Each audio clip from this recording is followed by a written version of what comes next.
Baba wa mbinguni, tunashukuru usiku wa leo kwa nafasi tulionayo kuja tena katika nyumba ya ibada ambamo tunajihudhurisha na shida zetu kwako, kwamba uliahidi kukutana nasi hapa chini ya damu iliyomwagika, mahali pekee palipoandaliwa ambapo Mungu alipata kuwa napo, ambapo mwenye dhambi ama mtu yeyote angeweza kukutana na Mungu palikuwa ni chini ya damu iliyomwagika. Kwa hiyo tunakuja katika jina la Bwana Yesu, tukijua ya kwamba wewe uliahidi iwapo tungeomba jambo lolote katika jina hilo, hatuna budi kupewa. Tunakuamini wewe Baba, tusaidie kutokuamini kwetu. Tunaomba ya kwamba kukusanyika kwetu pamoja usiku wa leo utakuwa ni kwa ajili ya utukufu wa Mungu, kwamba Mungu apate kuadhimishwa na jina lake litambulikane miongoni mwa watu. Kwa kuwa tunaomba katika jina la Yesu mwana wa Mungu, amina. Mwaweza kuketi.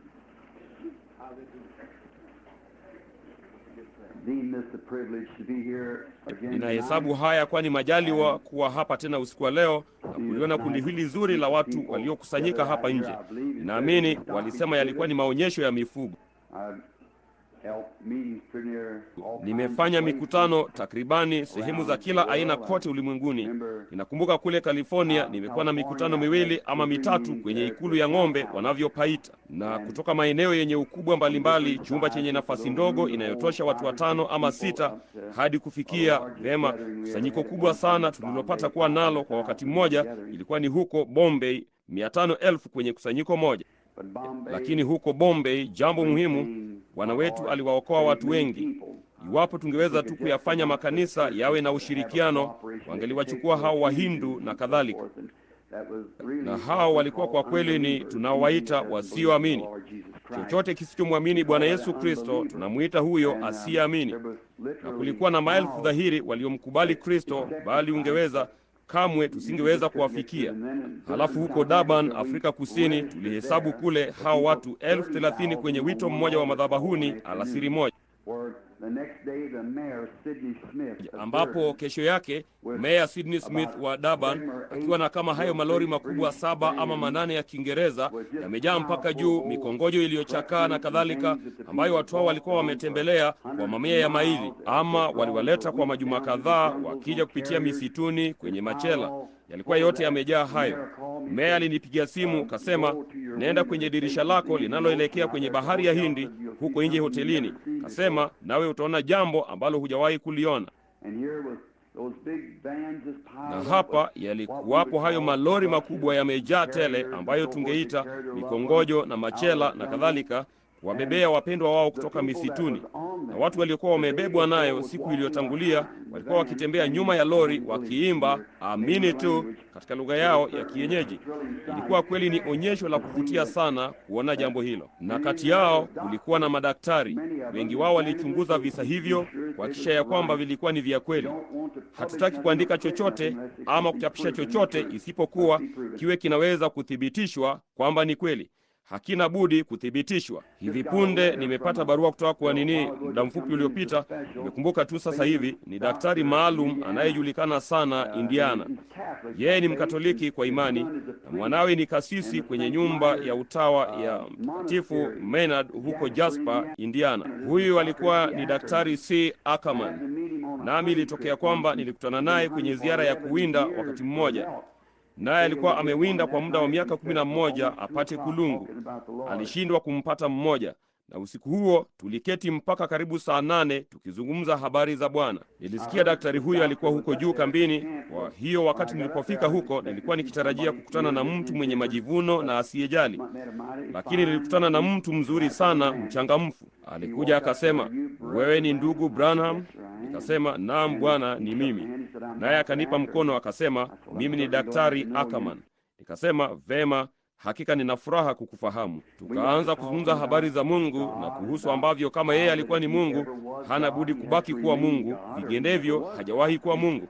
Unaona, Mungu wa historia hafai kitu leo kama yeye si yeye yule kwa watu leo kama alivyokuwa wakati huo.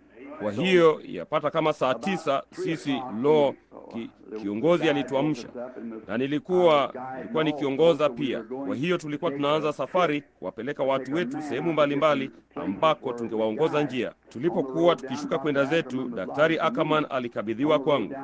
Basi tulipokuwa tukishuka barabarani, alisimama kidogo kabla ya mapambazuko, akaweka mkono wake juu ya bega langu, kasema, "Ndugu Branham." Nikasema, "Naam bwana daktari." Akasema, "Mimi nimeshawishika kabisa juu ya Yesu Kristo."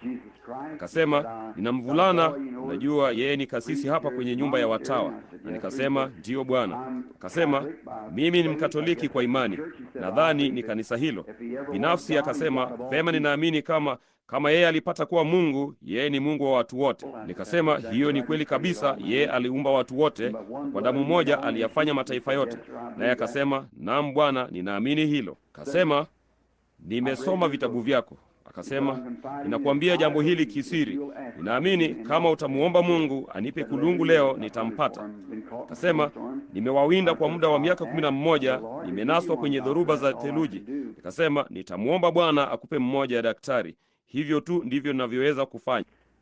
Ndipo nilipomuomba, nikamuombea, nikasema, "Daktari, mnamo saa 3 kamili asubuhi ya leo, Bwana anakupa kulungu dume kipimo 5. Naye akasema, "Ninaamini jambo hilo." Hivyo tu ndivyo anavyopaswa kufanya kama ukiamini. Kwa hiyo mimi na rafiki yangu mmoja tulipanda kilima na kulinda zamu. Saa 3 bunduki ikalia. Alimpata kulungu dume wa 5. Tulienda tukamsaidia kumwingiza ndani. Yeye huwaleta wagonjwa wake waombewe. Sasa hivi nimepata habari ya dharura ya kwamba ana mgonjwa wa kansa. Mwanamke anayekufa kwa kansa angetaka kumleta huku kwa ndege, lakini naenda nyumbani baadaye kesho kutwa. Kwa hiyo nikamwambia angoje tu mpaka tutakapofika kule. Ningemwombea mwanamke huyo tutakapofika kule. Kwa hiyo unaona, wengi, laiti mtu angaliweza kuelezewa kisa hicho vizuri. Uponyaji wa kiungu umezungumziwa sana, na ushupavu mwingi wa dini ukaingizwa ndani yake, kama vile ilivyo kwa vitu vingine vyote. Dini ya namna yoyote ama chochote kile unapata washupavu wake. Hata kwa Waislamu unapata wako na Wahindu. Unakuta mtu fulani kule, shabiki mnafiki, akifanyia watalii vitimbi, akilala juu ya misumari na kadhalika, gilasi. Bali kule ndani barani yupo mtu ambaye kweli anaamini katika hayo, anafanya hayo kwa ajili ya sadaka. Na tunaona jambo hilo katika kila kitu. Tunakuta ushupavu. Hata mshupavu mlaji hula kupita kiasi ama chochote kile. Lakini kama kisa hicho kikielezwa katika maandiko, basi hakuna chochote kinachoweza. Ninakuta madaktari wengi zaidi wanaoamini kuliko ninavyowakuta wahudumu. Ninawakuta wengi zaidi wanaamini. Nimehojiwa huko kwa Mayo, kama nyote mnajua jambo hilo, limeenezwa kote na magazeti na kila kitu, na kliniki nzuri za madaktari kila mahali. Hakuna kitu, wao wanaamini. Nimekuwa na madaktari ambao wamekuja wakaniambia, kama vile ilivyokuwa kwenye mahojiano kule, wakisema, "Sisi hatudai kuwa waponyaji, tunadai kuyasaidia maumbile. Kuna mponyaji mmoja tu, huyo ni Mungu." Ni wangapi waliosoma Reader's Digest juu ya maskini mtoto Donnie Morton ambaye wamemtilia sahihi aliponywa na muujiza wa Donnie Morton, Reader's Digest. Kwa hiyo hao walinihoji juu ya jambo hilo. Maskini mvulana huyo mdogo alikuwa amekatiwa tamaa na Mayo, Hopkins na hao wote, naye Bwana Yesu akamponya, akamfanya mzima. Na Florence Nightingale, mjukuu wa kike wa hayati Florence Nightingale, London, Uingereza, alisafirishwa kwa ndege kutoka Durban, Afrika Kusini. Pia jambo hilo limewakilishwa vibaya, kama vile mara nyingi katika nao Ukristo unawakilishwa vibaya kwa watu. Ukristo umewakilishwa kwa watu kama azimio la kanuni ya imani. Ukristo ni kiumbe kilicho hai, Yesu Kristo, Mungu aliyefufuka, aliye hai na yuko miongoni mwetu sasa. Ukristo ni mtu, sio kanuni ya imani. Kumjua yeye ni uzima, si hata kujua neno lake, huo si uzima. Kumjua yeye, naye ni neno. Mtu fulani aliniambia si muda mrefu uliopita, alisema, "Nilikuwa tu nikizungumzia kuhusu juu ya mambo yale tuliyowazia kuhusu maandiko fulani katika Biblia." Mtu huyo alikuwa ni msomi hasa. Akasema, "Vema, ni kwamba tu wewe huijui Biblia yako." Akasema, "Ninamjua mwandishi wake vizuri sana. Kwa hiyo hilo ndilo jambo muhimu. Kama ninamjua yeye, atashughulikia mengine yote. Kumjua ni uzima."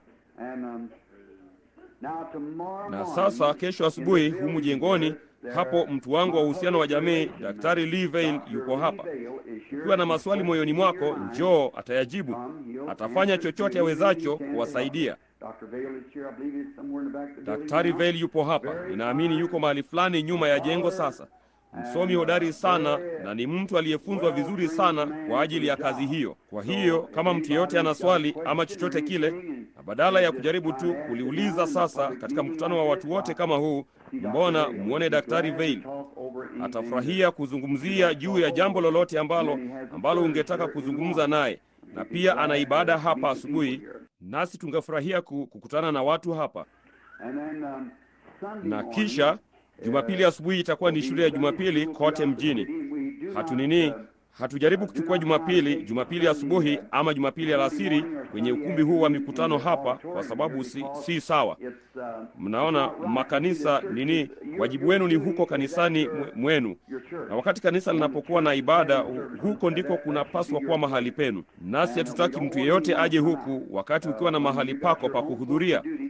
Kama kanisa lako lina ufufuo, na itokee kwamba sisi tufike kwenye mji huo mahali ambapo mnafanyia huo ufufuo, hatumaanishi kufanya hivyo hata kidogo. Tuko hapa katika ushirika wa Kikristo, kuvumiliana, kwa nia njema kwa watu wote, makanisa yote. Mimi si mfuasi wa dhehebu lolote hata kidogo. Mimi si mfuasi wa shirika lolote. Mimi ni Mkristo tu, nami ushawishi nilionao ninajaribu tu kuutumia kumwadhimisha Kristo na kuwaleta wenye dhambi wakatubu. Na hayo tu ndiyo ninayojua kufanya, nikitumaini kwenye ile siku, na nikitumaini ya kwamba yeye atasema ulifanya vema. Na hayo ndiyo maneno ninayotaka kusema, kumsikia akisema. Mara nyingi nimeshangaa. Ningalipenda kumsikia wakati aliposimama na kuinyosha mikono yake siku ile na kusema, njooni kwangu ninyi nyote msumbukao na wenye kulemewa na mizigo. Sasa hilo lilikuwa ni wakati uliopita. Lakini vema, mtumishi wangu mwema na mwaminifu, itakuwa ni siku za usoni, na mimi ninaishi nipate kusikia hilo likisemwa. Na sasa basi, Jumapili alasiri tutawaombea wagonjwa. Mara nyingi watu wanakuita huko kwamba ni ibada za uponyaji. Sasa si ibada ya uponyaji, ni kuwaombea wagonjwa. Mnaona, nawaombea wagonjwa, na kwa kawaida hapo ndipo mambo yanapotukia, ni wakati tunapowaombea wagonjwa. Ninamtaka kila mhudumu kote nchini, popote pale, ambaye anaamini aje, akisha amekuja Jumapili alasiri, asimame pamoja nasi tunapowaombea wagonjwa. Bila kujali madhehebu yako ni yapi ama yoyote yale, hatujali juu ya jambo hilo. Hakika unawahurumia watu wako, na kwa ajili ya watu ambao ni watu wa Mungu na watu wanaotaka kuponywa. Kumbuka, unapokuwa mgonjwa, jukumu lako la kwanza ni kumwona daktari wako na kuona anayosema. Halafu basi, kama akitambua ugonjwa wa kitu fulani ambacho hawezi, sayansi haijaweza kumfunulia msaada wowote kwa ajili yako, basi una haki ya kumjia Mungu. Yeye ndiye tabibu mkuu. Halafu basi pia uombe na uombewe. Wanafanya jambo hilo, wanapaswa kulifanya katika kila kanisa la Kikristo. Labda wanafanya hivyo hapa, sijui, bali mahali pengi Wakristo waombea wagonjwa wao. Wapresbiteri na wengi wao wana mikutano mikubwa ya uponyaji kote kaskazini na sehemu mbalimbali nchini, wakiwaombea wagonjwa, wanapata mafanikio makubwa. Presbiteri, Lutheri, Methodisti, mengi yao. Ufufuo wao mkuu ulianza kwa miamsho ya uponyaji, nao wakaiacha. Hakika kundi jipya linaingia, kundi la watu linakutanika na kuligawanya jinsi linavyotaka kuligawanya, halafu wanaiacha. Mnaona, wanarudi moja kwa moja kwenye hiyo kanuni ya imani, kama vile Mafarisayo na Masadukayo wa wakati wa Bwana Yesu. Lakini sasa kila mhudumu anakaribishwa Jumapili alasiri aje awe pamoja nami na kunisaidia tukiwaombea wagonjwa.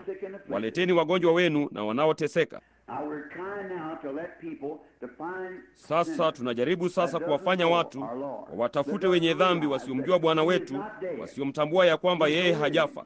Yeye yu hai, yeye hajafa, yu hai milele. Naye alisema, kwa kuwa mimi ni hai, ninyi nanyi mtaishi pia. Ni ahadi ya jinsi gani na ni faraja ya jinsi gani tunapoona wakati ukikaribia. Wakristo wote halisi wanaamini ya kwamba kuja kwa Kristo mara ya pili kumekaribia. Kwamba ni muda gani hatujui. Je, mliona Alaska ikiwa na matetemeko mengine kadhaa ya ardhi leo? Moja la hayo lilikuwa lenye nguvu sana kama lile la kwanza lilivyokuwa, ila tu halikuizamisha. Mwajua, Yesu alisema mambo ya namna hiyo yangetukia kabla tu ya kuja kwake. Na kumbukeni, mambo haya mnayoona yakitukia hapa, neno lilibashiri yangekuwa hapa, kama tu vile alivyobashiri lile tetemeko la ardhi. Kwa hiyo pamoja, kwa nini tusiweke tu mioyo yetu pamoja na tuifunge katika neno la Mungu na kuamini kwa mioyo yetu yote? Vema. Sasa jana usiku nilichukua somo la Ibrahimu wakati alipoliita jina la Bwana aliyemtokea huko juu kwenye sadaka ya mwanawe alikokuwa akienda. Jina hilo lilikuwa ni Yehova Ire, ambalo ni Bwana atajipatia mwenyewe sadaka. Sasa usiku wa leo nina maandiko machache na mitasari ama miwili iliyoandikwa hapa chini ambayo ningetaka kuwaachia. Sasa kabla tu hatujafanya jambo hilo, hebu na tuombe kwa dakika moja tena.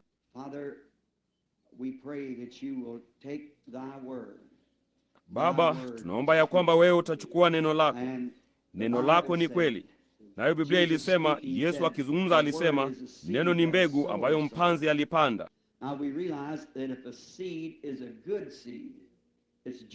Sasa tunatambua ya kwamba kama mbegu ni mbegu nzuri, inachipuka. Na kama mbegu hiyo imetekeleza, iko kwenye mpango wa mapenzi ya Mungu, basi inaacha mbegu iliyochipuka. Na wakati Yesu alipokuwa duniani, yeye alikuwa ni ule mzabibu, na mbegu aliyoipanda ilikuwa ni neno lake, nasi tunajua ya kwamba imehuishwa na uhai wake mwenyewe. Nasi tunajua ya kwamba mbegu inapoanguka katika ardhi nzuri, si juu ya miamba bila mizizi, wala katika miiba na michongoma ambayo karibuni ingeisonga, bali katika imani nzuri izaayo kwa wingi yenye rotuba, kila mbegu itazaa kwa jinsi yake. Nasi tunajua ya kwamba kila mbegu ama ahadi ya Mungu itazaa kwa jinsi yake kile ilichoahidi, kama ikiingia kwenye ardhi nzuri, ardhi iliyolimwa, iliyo tayari. Mawe yote yametupiliwa mbali, na mashina na uchungu na uchoyo na kutojali na wivu, vyote vimepekuliwa vikatupwa nje. Hilo shina la uchungu linalozuka, ambalo mara nyingi huharibu jambo ambalo Mungu anajaribu kufanya. Tunaomba Mungu ya kwamba hayo hayatakuwa miongoni mwetu, bali kwamba neno zuri litapata ardhi nzuri. Ndani ya hawa, tunapomfuatilia huyu mzee wetu maarufu Ibrahimu katika somo hili usiku wa leo, jalia tuone nafasi yetu tukijua ya kwamba sisi ni wana wa Ibrahimu kwa imani katika Kristo. Na halafu ujipatie utukufu kwa jina lako mwenyewe na heshima, kwa kuwa tunaomba katika jina la Yesu Kristo. Amina.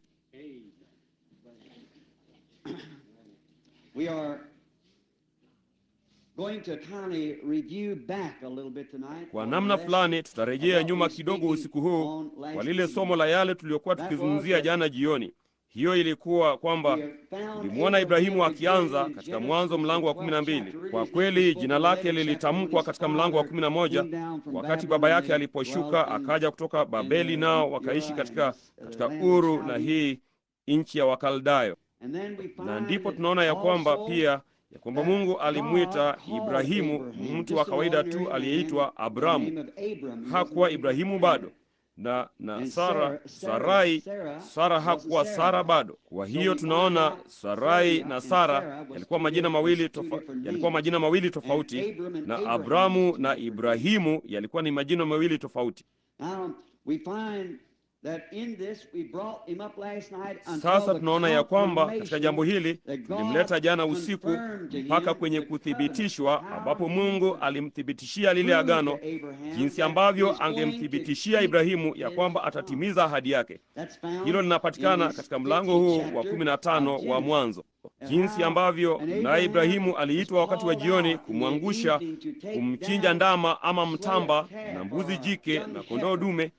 Nasi tuliingilia jambo hilo jana usiku, jinsi ambavyo wale wa kike wawili na wa kiume, na halafu wale hua wawili ama njiwa na hua, ambao ni familia moja, na tukapata uwakilisho wa hao, ya kwamba hao daima waliwakilisha uponyaji ambao kamwe haukubadilika.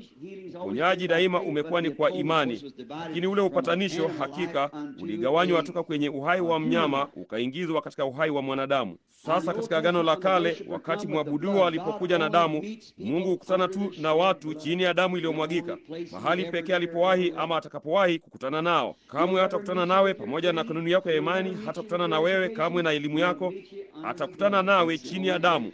Hapo ndipo mahali pekee. Israeli wote waliabudu chini ya damu.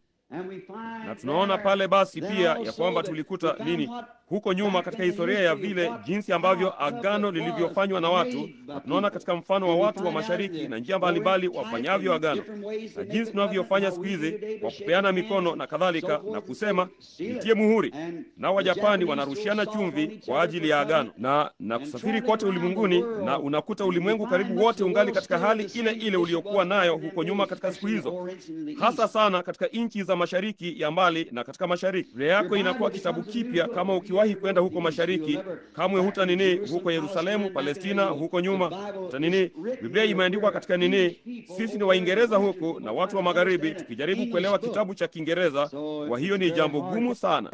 Kama ukirudi huko nyuma utaona ndoa na kila kitu na vile hasa walivyoifanya katika zama za Kristo.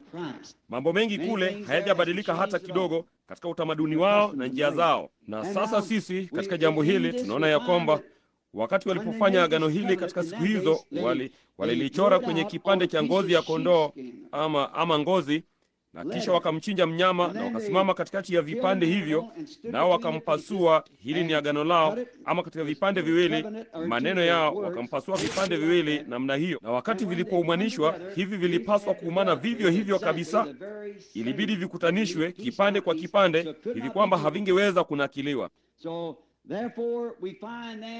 Kwa hiyo basi tunaona ya kwamba katika somo letu jana usiku tuliona hivyo ndivyo Mungu alivyofanya kumthibitishia Ibrahimu agano lake.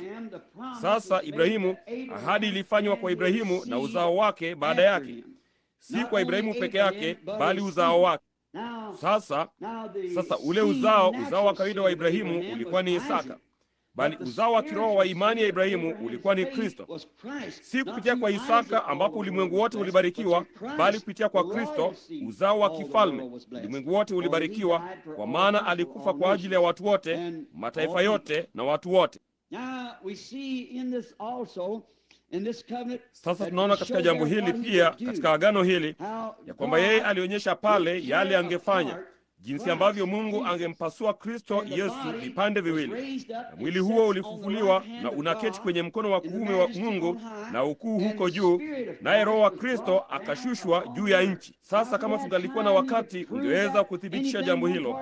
Chochote sehemu moja ya maandiko ikisema inaenda kote katika Biblia, isipoenda basi kuna kasoro fulani. La kale lilikuwa tu ni kivuli cha lile jipya kutangulia kulionyesha. Basi ukipata kivuli unaweza kujua vizuri sana kile lile jipya lilivyo. Kwa hiyo hapo ndipo alipokuwa, alipo na atakapokuwa. Sasa Roho huyu wa Kristo alirudi juu ya kanisa, akatimiza Yohana 15 kikamilifu tena, ambapo yeye alisema, mimi ndimi mzabibu, ninyi ni matawi. Na halafu tena Yohana 14:12, yeye aniaminie mimi, kazi nizifanyazo mimi yeye naye atazifanya, kazi zile zile, jambo lile lile, na kuendelea kote katika maandiko. Kikaa ndani yangu nalo neno langu likae ndani yenu, ombeni mtakalo mtapewa. Mambo mengi ambayo Kristo, bado kitambo kidogo na ulimwengu hautaniona tena. Hilo ulimwengu, hapo neno la Kiyunani ni cosmos, ambalo maana yake ni utaratibu wa ulimwengu. Hautaniona tena, bali ninyi mtaniona, kwa kuwa mimi kikiwa nikiwakilishi nafsi, nitakuwa pamoja nanyi hata ndani yenu, hata ukamilifu wa dahari, ikimfanya Yesu Kristo yeye yule jana, leo na hata milele. Yeye anadumu, alifufuka katika wafu. Ulimwengu asiyeamini hata niona hawatatambua jambo hilo, lakini mwaminio atamtambua yeye, kwa sababu ni Yesu yule yule aliyekuwa daima, hajabadilika. Yeye yule jana, leo na hata milele. Na sasa na neno hilo, watu wengi wanajaribu kulifanya hilo kana kwamba halijavuviwa. Sasa ninataka kusema jambo fulani hapa sasa, limekuja tu niani mwangu. Wala siamini ya kwamba mimbara imefanywa kwa ajili ya mahali pa mizaha. Hapa si mahali pa kufanyia mizaha. Huu ni uaminifu. Na tunapoona siku ya Bwana ikijitokeza, tunapaswa kuwa waaminifu zaidi.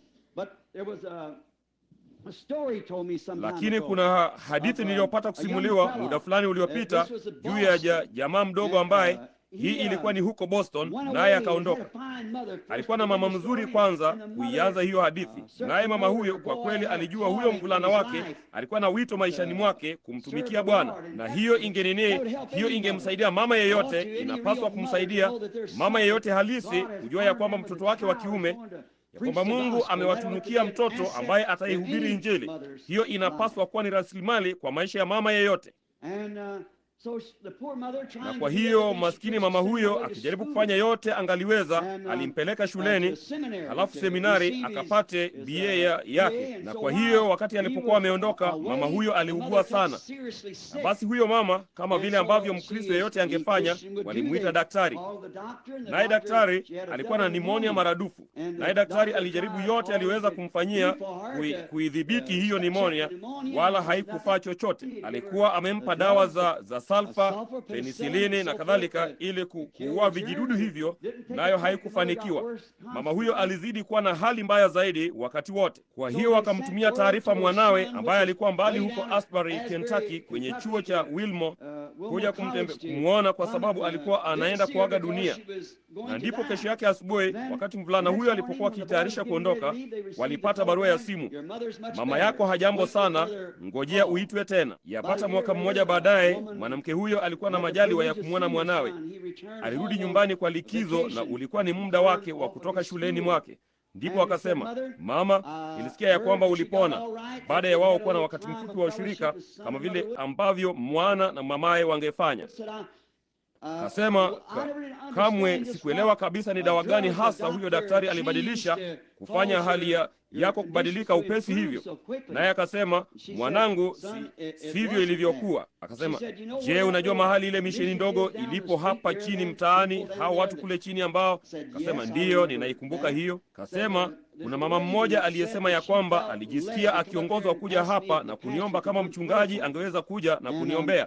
Na kwa hiyo nikamwambia ilikuwa ni sawa. Kwa hiyo akasema mchungaji alikuja na kusoma jambo hilo kutoka kwenye Biblia. Yeyote miongoni mwenu akiwa mgonjwa, awaite wazee na kuwapaka mafuta, wawaombee, maombi ya imani yatamwokoa mgonjwa. Kisha akasema, unajua, alisoma hayo kutoka katika maandiko, kisha akaniombea na kunipaka mafuta, na kesho yake asubuhi nilikuwa nimepata nafuu sana, hata daktari akaniruhusu kuketi. Katika siku chache nilikuwa mzima. Vema, akasema, lo, Bwana asifiwe. Akasema, mwanangu, unapaswa kunini? Akasema, mama, unaanza kutenda kama watu hao. Kasema, sikiliza mama. Kasema, tumejifunza huko shuleni ya kwamba mahali hapa aliposoma, maandiko ya pili aliyosoma yalikuwa katika Marko 16, ambapo ishara hizi zitafuatana na hao waaminio, wataweka mikono yao juu ya wagonjwa nao watapata afya. Kasema, tulijifunza huko shuleni ya kwamba Marko 16 kutoka kifungu cha 9 na kuendelea haijavuviwa. Kasema, unaona, watu hao hawaendi shuleni, karibu wote kule chini hawana elimu, kwa namna fulani ni watu wasiojua kusoma. Kasema, wana nia nzuri, hapana shaka, lakini kasema tulijifunza shuleni ya kwamba kutoka kifungu cha 9 na kuendelea, hivyo viliongezwa tu labda na Vatikani ama wowote wale, lakini kasema sababu ni kwamba sehemu hiyo haijavuviwa. Maskini mama huyo akapiga mayowe makubwa ya haleluya. Na kwa hiyo akasema, mama, vema, ni kitu gani kinachokufanya useme hivyo? Akasema, nilikuwa tu nikiwazia, mwanangu, kama Mungu angeweza kuniponya kwa neno lisilovuviwa, kweli angefanya nini hasa na lile lililovuviwa? Kwa hiyo hivyo ndivyo ilivyo na ahadi zingine. Ombeni lolote katika jina langu, nami nitalifanya. Ukiuambia mlima huu ng'ooka, wala usiwe na shaka moyoni mwako, bali uamini ya kwamba uliosema yatatimia, yatakuwa yako. Mnapoomba, aminini mnapokea mlioomba, nanyi mtapewa. Unaona, yote yametiwa pumzi, kila sehemu yake. Wakati Morris Reedhead, mwanazuoni hodari sana, alipokuja nyumbani kwangu, alipokea ubatizo wa Roho Mtakatifu, akaanguka juu ya meza ndogo ya kahawa hapo nyumbani. Kaniambia, kasema, ndugu Branham, ninasikia ya kwamba wewe ulikuwa wewe ni Mbaptisti. Nami nikasema, vema, niliwekwa tu wakfu kuwa mhudumu kanisa la kimishinari la Kibaptisti nikiwa mvulana. Mimi si mfuasi wa nini? Kasema, vema, hawa Pentekoste unaoshikamana nao kote kote ni akina nani? Kasema, hao ni watu tu kama mimi na wewe. Akasema, vema, sikiliza. Kasema, je, unafikiri huyo waliompata Roho Mtakatifu? Nikasema, hakika. Akasema, kwa nini huku kutupa mateke kote na kuchapua miguu na kupaza sauti? Nikasema, vema, hawana budi kutoa mvuke kutoka kwenye filimbi kama hawaitumii kuyafanya magurudumu yazunguke. Nikasema, wewe wafanye tu kujifunza yote kuhusiana nayo, badala ya kuilipua itoke namna hiyo. Iingize kazini imani huko nje mtaani, ukijaribu kuwaingiza watu katika ufalme wa Mungu. Naye akasema, vema, nimewaona wakifanya hayo yote. Kasema, nitakwambia ni kwa nini niko hapa. Kasema, mvulana mzuri kutoka India, kasema, alipata elimu yake na kisomo. Kasema, mimi nilipoenda likizo kumpeleka kwenye ndege, kumpandisha kwenye ndege, msindikiza arudi katika nchi za ng'ambo, nilimwambia, nikasema, mwanangu, sasa una elimu yako, unarudi kwa watu wako. Nafikiri alisomea, mimi si nini, nafikiri elektroniki. Basi akasema wakati alipoanza kurudi, alimwambia, mbona usimwache huyo nabii wa kale aliyekufa Muhammad, na umpate Yesu Kristo halisi aliyefufuka moyoni mwako. Naye akasema, Bwana, ninataka kukuuliza jambo fulani.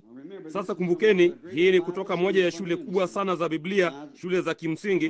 Mtu huyo alikuwa mmoja wa walimu wao. Akasema, Yesu wako angeweza kunifanyia nini zaidi ya yale nabii wangu anayoweza kufanya? Akasema, vema. Akasema, Yesu wangu anaweza kukupa uzima wa milele. Akasema, jamani, Kurani inaahidi jambo lilo hilo. Kurani ni Biblia ya Waislamu, mwajua. Akasema, inaahidi jambo lilo hilo. Akasema, vema. Akasema, naam, mimi. Akasema, unajua, Kurani haikuahidi chochote, Muhammad hakuahidi kitu ila uzima baada ya mauti. Akasema, Yesu aliwaahidi ninyi walimu ya kwamba ishara hizi na maajabu yangewafuata.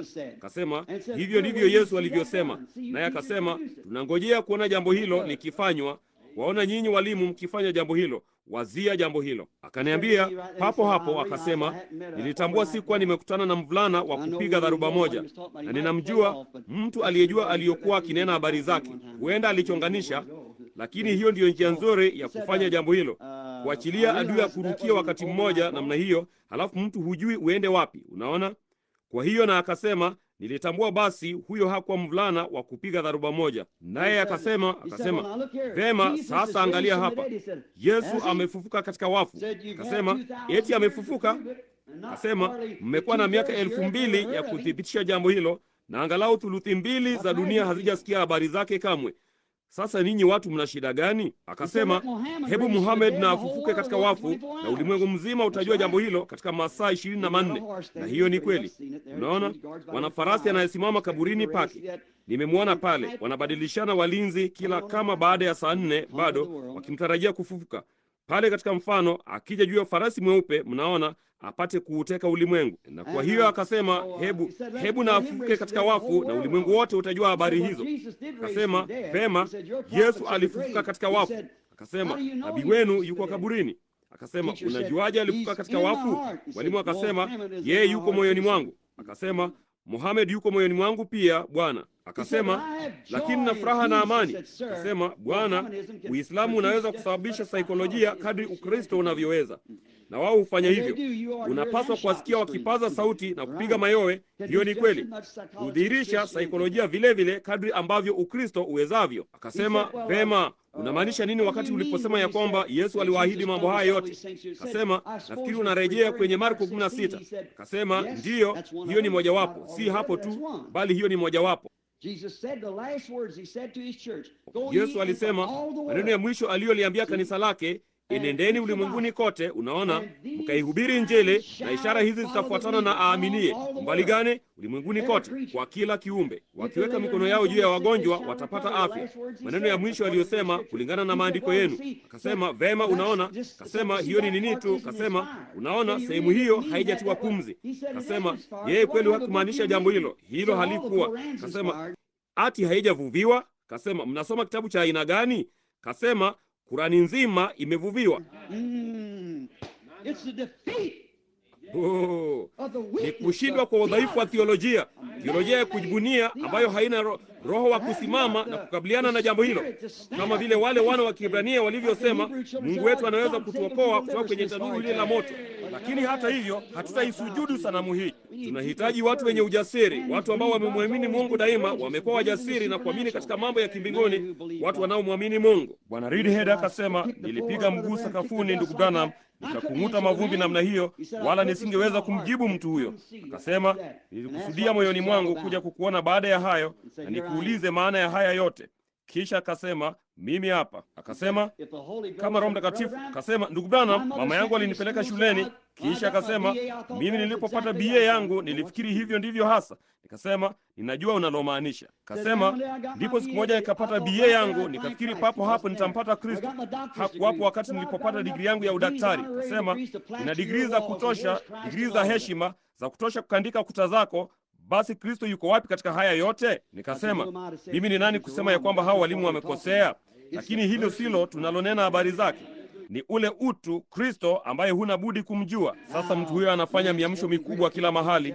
Daktari Lee Vail pale, rafiki msiri wangu, rafiki yake pia, naye anapata mafanikio makubwa, kuwaombea wagonjwa na kufanya mikutano mikubwa mno na kila kitu. Ni kwa sababu mtu huyo aliamini.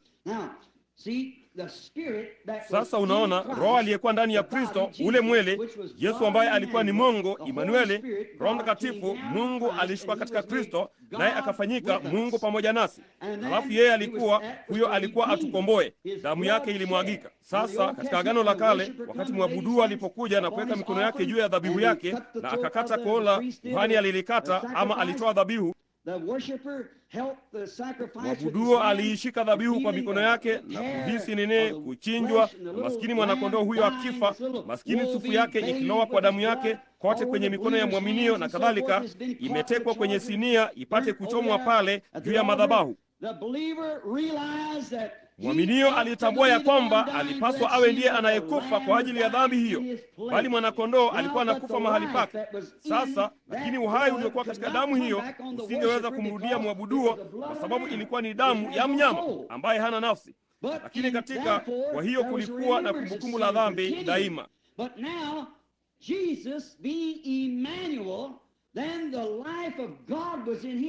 Lakini sasa Yesu akiwa ni Immanueli, basi uhai wa Mungu ulikuwa ndani yake, na huo hurudi si uhai wa mwanadamu tu, bali Mungu mwenyewe katika umbo la Roho Mtakatifu anarudi na kuwafanya ninyi wana na binti za Mungu. Ndipo ninyi ni wana na binti. Na basi wakati unapoona adha na mateso na adhabu ambazo Yesu alipitia, akadhihakiwa, huduma yake ikaitwa kazi ya Ibilisi, Beelzebuli, na kudhihakiwa na kudharauliwa na viongozi wa dini na kukataliwa, alikuja kwa walio wake hawakumpokea, na mambo aliyopitia, halafu ikambidi kutoa uhai wake kama dhabihu msalabani, kuwakomboa wale ambao Mungu alikuwa ametangulia kuwajua, kuwakomboa, warudisha mahali ambapo walianguka. Ndipo Mungu alifanya jambo hilo kusudi apate kumtuma tena Roho Mtakatifu juu ya kanisa sasa, ili kwamba linini watu waaminio. Ni kwa ajili ya waaminio peke yao, si kwa ajili ya wasioamini. Wao kamwe hawataliona, wamekufa kwanza. Angalia hao Mafarisayo walipomwona Yesu akifanya ishara ile ile ambayo ilikusudiwa kuwa ndiyo ishara ya Masihi. Mwangalie Petro, yeye aliiamini wakati huo, na Nathanieli aliiamini papo hapo. Yule mwanamke kisimani aliiamini. Kipofu Batimayo, wote walioipokea waliiamini. Lakini hao viongozi walisimama pale na kusema ni Beelzebuli, roho mchafu, namna fulani ya mzaha ama ujanja. Yesu alisema, sema hivyo dhidi yangu nitawasamehe. Ile dhabihu haikuwa imetolewa, bali Roho Mtakatifu atakapokuja fanya jambo lile lile, neno moja dhidi yake halitasamehewa katika ulimwengu huu wala katika ulimwengu ujao. Ni kwa nini wao hawakuweza kuiamini? Yesu alisema, ninyi na baba yenu Ibilisi na kazi zake mtazifanya. Hiyo ni kweli. Kuamini neno ni kulipokea neno na kuliruhusu liwe hai. Sasa Mungu akionyesha pale jinsi alivyokuwa akithibitisha agano hili, inapaswa kuwa hivyo. Kanisa si shirika, si madhehebu, bali ni mtu binafsi pamoja na Mungu. Yabidi wawe ni roho yule yule. Hilo ndilo kusudi la Mungu hapo mwanzo. Adamu na Hawa walikuwa ni roho yule yule. Biblia ilisema katika Mwanzo katika 1:27, kwa mfano wa Mungu, Mungu ni roho. Kwa mfano wa Mungu alimuumba, mwanamume na mwanamke aliwaumba katika umbo la roho iliyokuwa ndani ya Mungu. Na Adamu alipaswa kuishughulikia ardhi kama vile tu Roho Mtakatifu anavyopaswa kuliongoza kanisa sasa.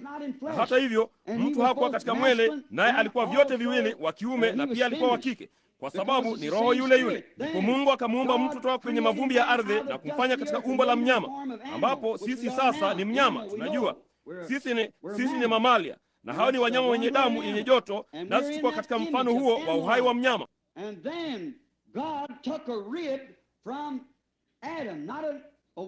Na ndipo Mungu akachukua ubavu toka kwa Adamu. Si nini? Mwanamke ni zao tuka la mwanamume. Hakuwa hasa katika uumbaji wa asili. Yeye alichukua ubavu, aliutenganisha mwili, kisha akachukua roho ya kike kutoka kwa Adamu na kuiweka katika Hawa. Huyo hapo mwanamume na mwanamke. Na wakati wanapotoka kwenye nafasi hizo, wako nje ya hali yao sahihi.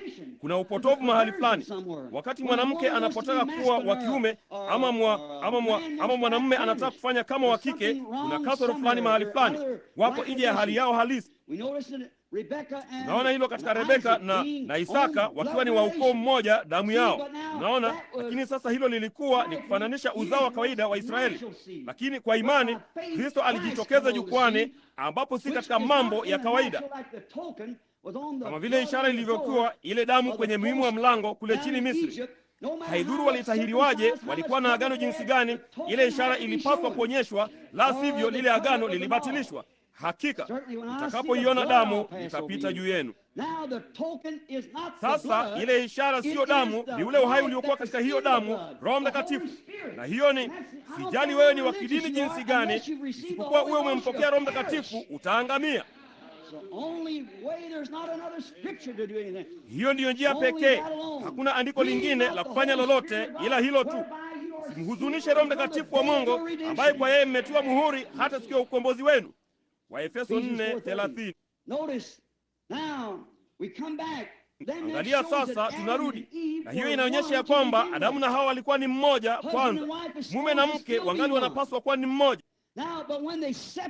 Sasa lakini wakati walipotenganishwa, wakati huo kimwele, hapo ndipo Hawa alipoanguka.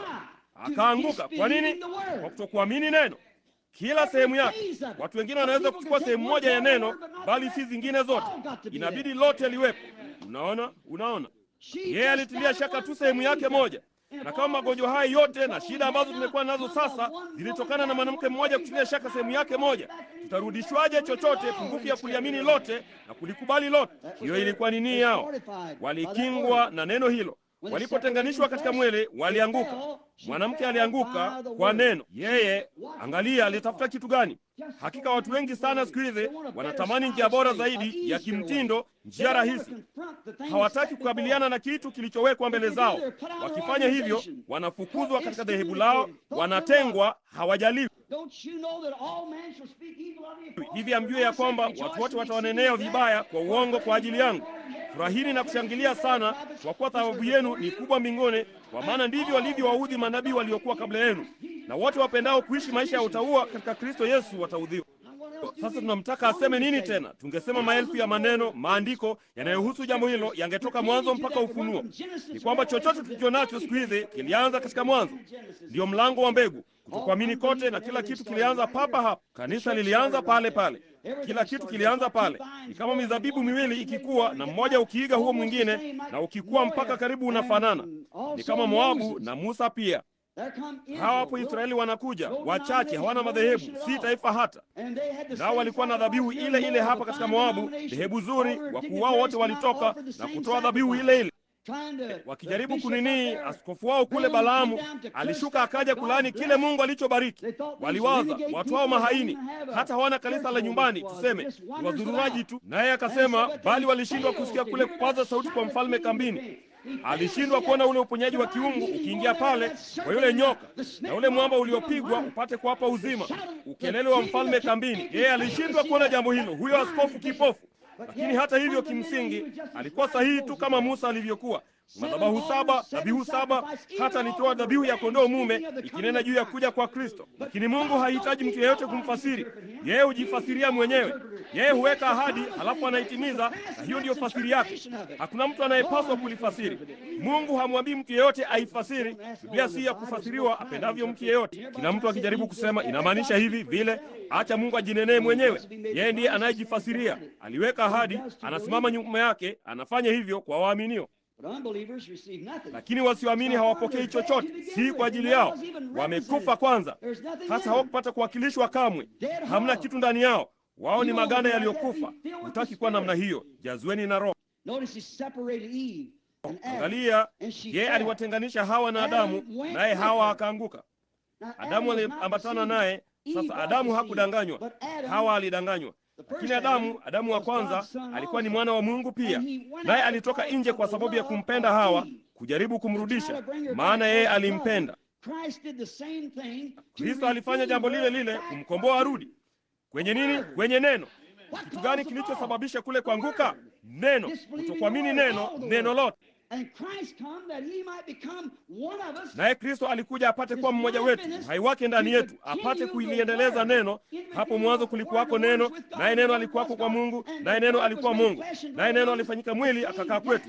Yeye yule jana, leo na hata milele, Mungu yule yule. Hiyo ndiyo sababu yeye alikuja apate kufanya jambo hilo. Sasa tunaona katika kule kuthibitishwa, kutukomboa, kuturejesha kwake, wakomboa watoto wake wakaidi waliopotea katika nyumba hizi za maiti, na kurudi kwenye neno tena, kurudi kwenye neno lililotambulishwa. Sasa hawa Wayahudi wakati Yesu alipokuja wangeweza kusema tuna neno, tuna neno. Hivi ndivyo Musa alivyosema, sisi ni wanafunzi wa Musa. Yesu akiwa tuna umri wa miaka 12 akishindana nao, ndipo wakati unaona, hivyo ndivyo mwanadamu anavyolifanyia. Lakini Yesu alisema, kama sizifanyi kazi za Baba yangu, basi msiniamini. Kwa kuwa kazi alizonipa Baba kufanya zinashuhudia kwamba mimi ni nani. Nani? Mtu yeyote aliyetumwa na Mungu, Mungu huzishuhudia kazi ambazo amemkusudia yeye kufanya. Kama hashuhudii, maandiko hayaziungi mkono, ziache. Hata katika Agano la Kale walikuwa na njia ya kujua kama ni kweli ama si kweli. Waliwapeleka huko mwotaji ama mtabiri ama yeyote yule, waliwapeleka kwenye Urimu Thumimu. Hiyo ilikuwa ni nuru ya kimbinguni. Mungu daima ni wa kimbinguni, anafanya kazi katika mambo ya kimbinguni. Mradi kuna Mungu pale, kuna ya kimbinguni, kama ni Yehova Mungu. Na wakati haidhuru hiyo ndoto inasikika ni nzuri jinsi gani, kama haikuakisi kwenye hiyo Urimu Thumimu, basi ilikuwa si kweli. Sasa ule ukuhani wa kale wa Haruni umeondolewa, bali tungali tuna Urimu Thumimu.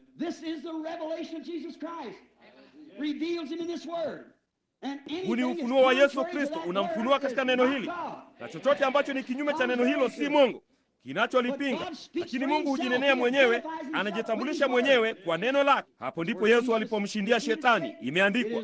Ndipo huyo hapa Shetani anarudi na akaanguka kwa kishindo tena. Akasema, naam, imeandikwa pia. Lakini wakati huo, wakati alipokuja, aligonga volteji kubwa, wakati huo iliunguza mbawa zake. Luka akatoka hapo basi akasema, imeandikwa, mtu hataishi kwa mkate tu, bali kwa kila neno litokalo katika kinywa cha Mungu. Rudi nyuma yangu Shetani. Mnaona? Angalia yaliyotukia. Mungu daima amejitambulisha mwenyewe kwa neno lake lililoahidiwa. Sasa kama hao Mafarisayo wangelikuwa wameangalia moja kwa moja huko nyuma, Musa alisema, Bwana Mungu wako atakuondokeshea nabii kama nilivyo mimi. Haya yalikuwa yako kwenye maandiko. Lakini si ajabu Yesu alimshukuru Baba, akasema, na kushukuru wewe Baba, umeficha jambo hili kwa macho ya wenye hekima na akili, kwa wafunulia watoto wachanga ambao wataweza kujifunza. Wakati alipomwambia Petro kwenye siku ile, wakati waliposhuka wakaja, wakati aliposema, watu husema kwamba mimi mwana wa Adamu ni nani? Mmoja wao alisema wewe ni Eliya, na mmoja alisema wewe ni Musa na kadhalika. Akasema, lakini hilo silo swali, niliwauliza nyinyi. Akasema, wewe ndiye Kristo mwana wa Mungu aliye hai. Akasema, heri wewe Simoni mwana wa Yona, mwili na damu havikukufunulia hili, kamwe hukujifunza hili kwenye seminari. Hakuna mtu aliyekufundisha hili, bali ni ufunuo.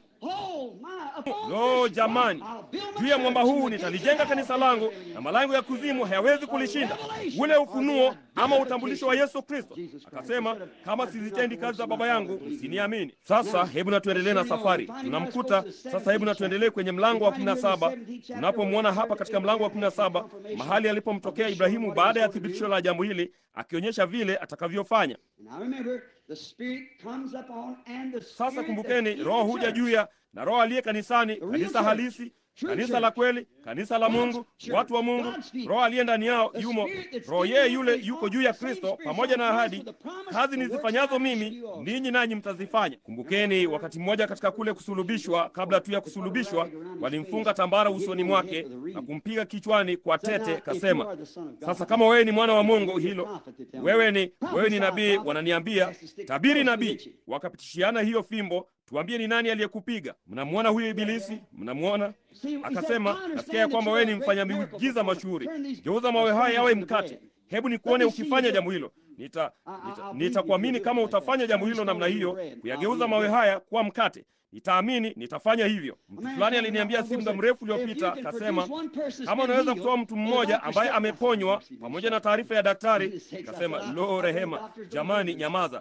Sala ala. Nikasema, nitakuletea madaktari kwa mamia. Akasema, nina dola 1,000 zinazokungojea kama ukiwaleta. Ndipo nikawaleta madaktari pamoja na hawa wagonjwa. Akasema, vema, hizo pesa ziko katika. Nikasema, ninataka pesa hizo kwa ajili ya matoleo ya kimishonari. Naye akasema, kumtuma mtu anayeamini Injili nchi za ng'ambo. Akasema, vema, hebu nimchukue msichana mdogo na mimi na ndugu zangu tusimame hapo, nasi tutakata mkono wake, na halafu wewe uponye papa hapa mbele zetu, nasi tutakuamini. Akasema, unahitaji uponyaji wa akili. Hiyo ni kweli kabisa. Mtu aliyepagawa namna hiyo na Ibilisi, yeye yule aliyesema, kama wewe ni mwana wa Mungu, kama wewe ndiwe, shuka kutoka msalabani. Lo, wakati Biblia yenyewe ilisema ilimbidi kutundikwa msalabani. Hayafa alisema aliwaokoa wengine, hawezi kujiokoa mwenyewe, bila kujua ya kwamba hiyo si kitu kingine, bali ndiyo sifa kubwa sana aliyopata kupewa. Kama angelijiokoa, asingeweza kuokoa wengine, ilimbidi kujitoa. Hakika yeye alijua ni nani aliyempiga, bali yeye hamfanyii Ibilisi vitimbi.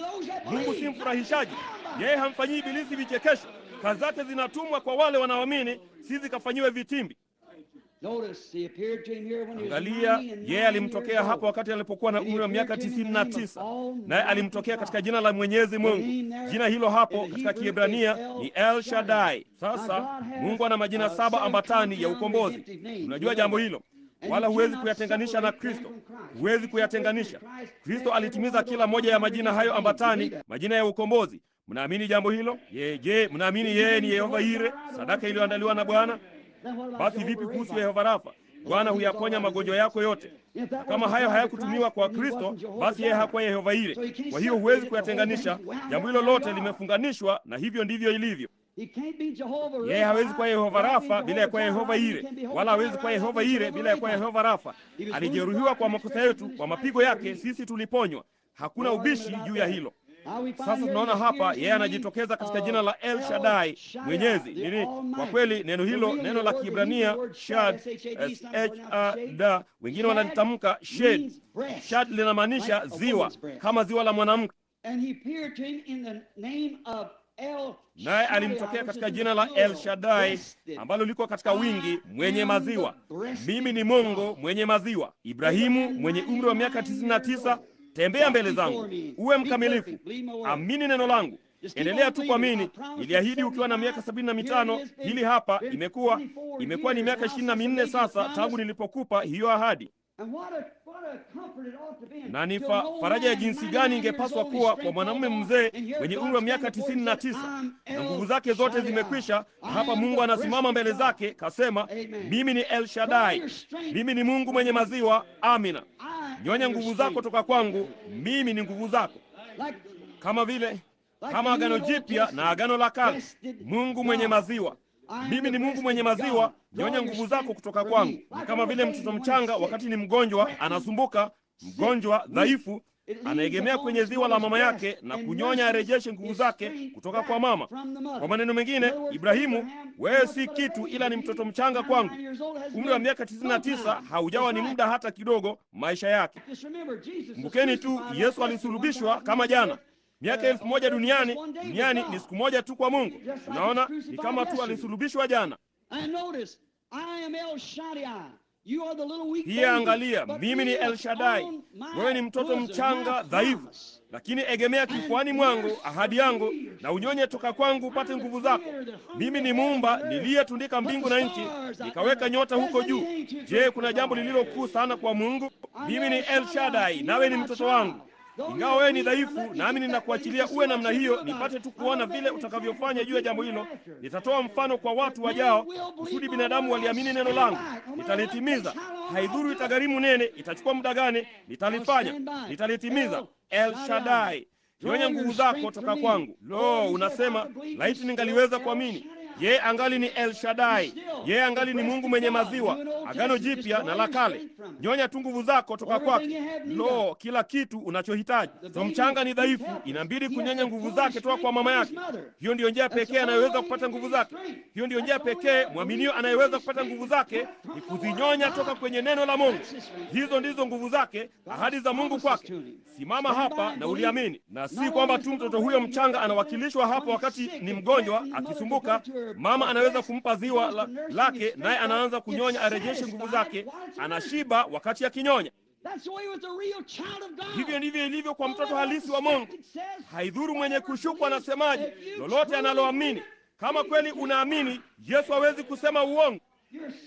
Umeridhika ya kwamba umefunuliwa jambo hilo, unayo ahadi, wala hakuna kitu kitakachoikomesha. Juu ya mwamba huo nalijenga kanisa langu. Unaona, neno la kweli la kiroho lililofunuliwa. Wakati ukingoja, ukipumzika katika imani yako, chukua ahadi ya Mungu. Ninakuamini Bwana, uliahidi kunipa ubatizo wa Roho. Ninapumzika katika nini yako, katika imani. Imani yangu nilionayo kwako inanyonya toka kwenye nguvu zangu, nipate riziki yangu kutoka kwa ajili ya afya yangu, kutoka kwenye chemchemi yako, neno. Mtu huyo hataishi kwa mkate tu, bali kutoka kifuani mwa Mungu atanyonya nguvu zake. Kila neno litokalo kinywani mwa Mungu atapata nguvu zake yeye anapotoka katika kinywa cha Mungu, neno. Kama vile Ibrahimu alikuwa akipumzika. Sasa alikuwa ameishi na Sara tangu alipokuwa msichana mdogo. Alikuwa ni dada yake wa kambo, naye alikuwa akiishi naye na akamwoa. Na yeye alikuwa tasa, hakuwa na watoto. Naye huyu hapa sasa tayari yeye, kama yeye ana 99, mkewe ana 89, umri wa miaka 89.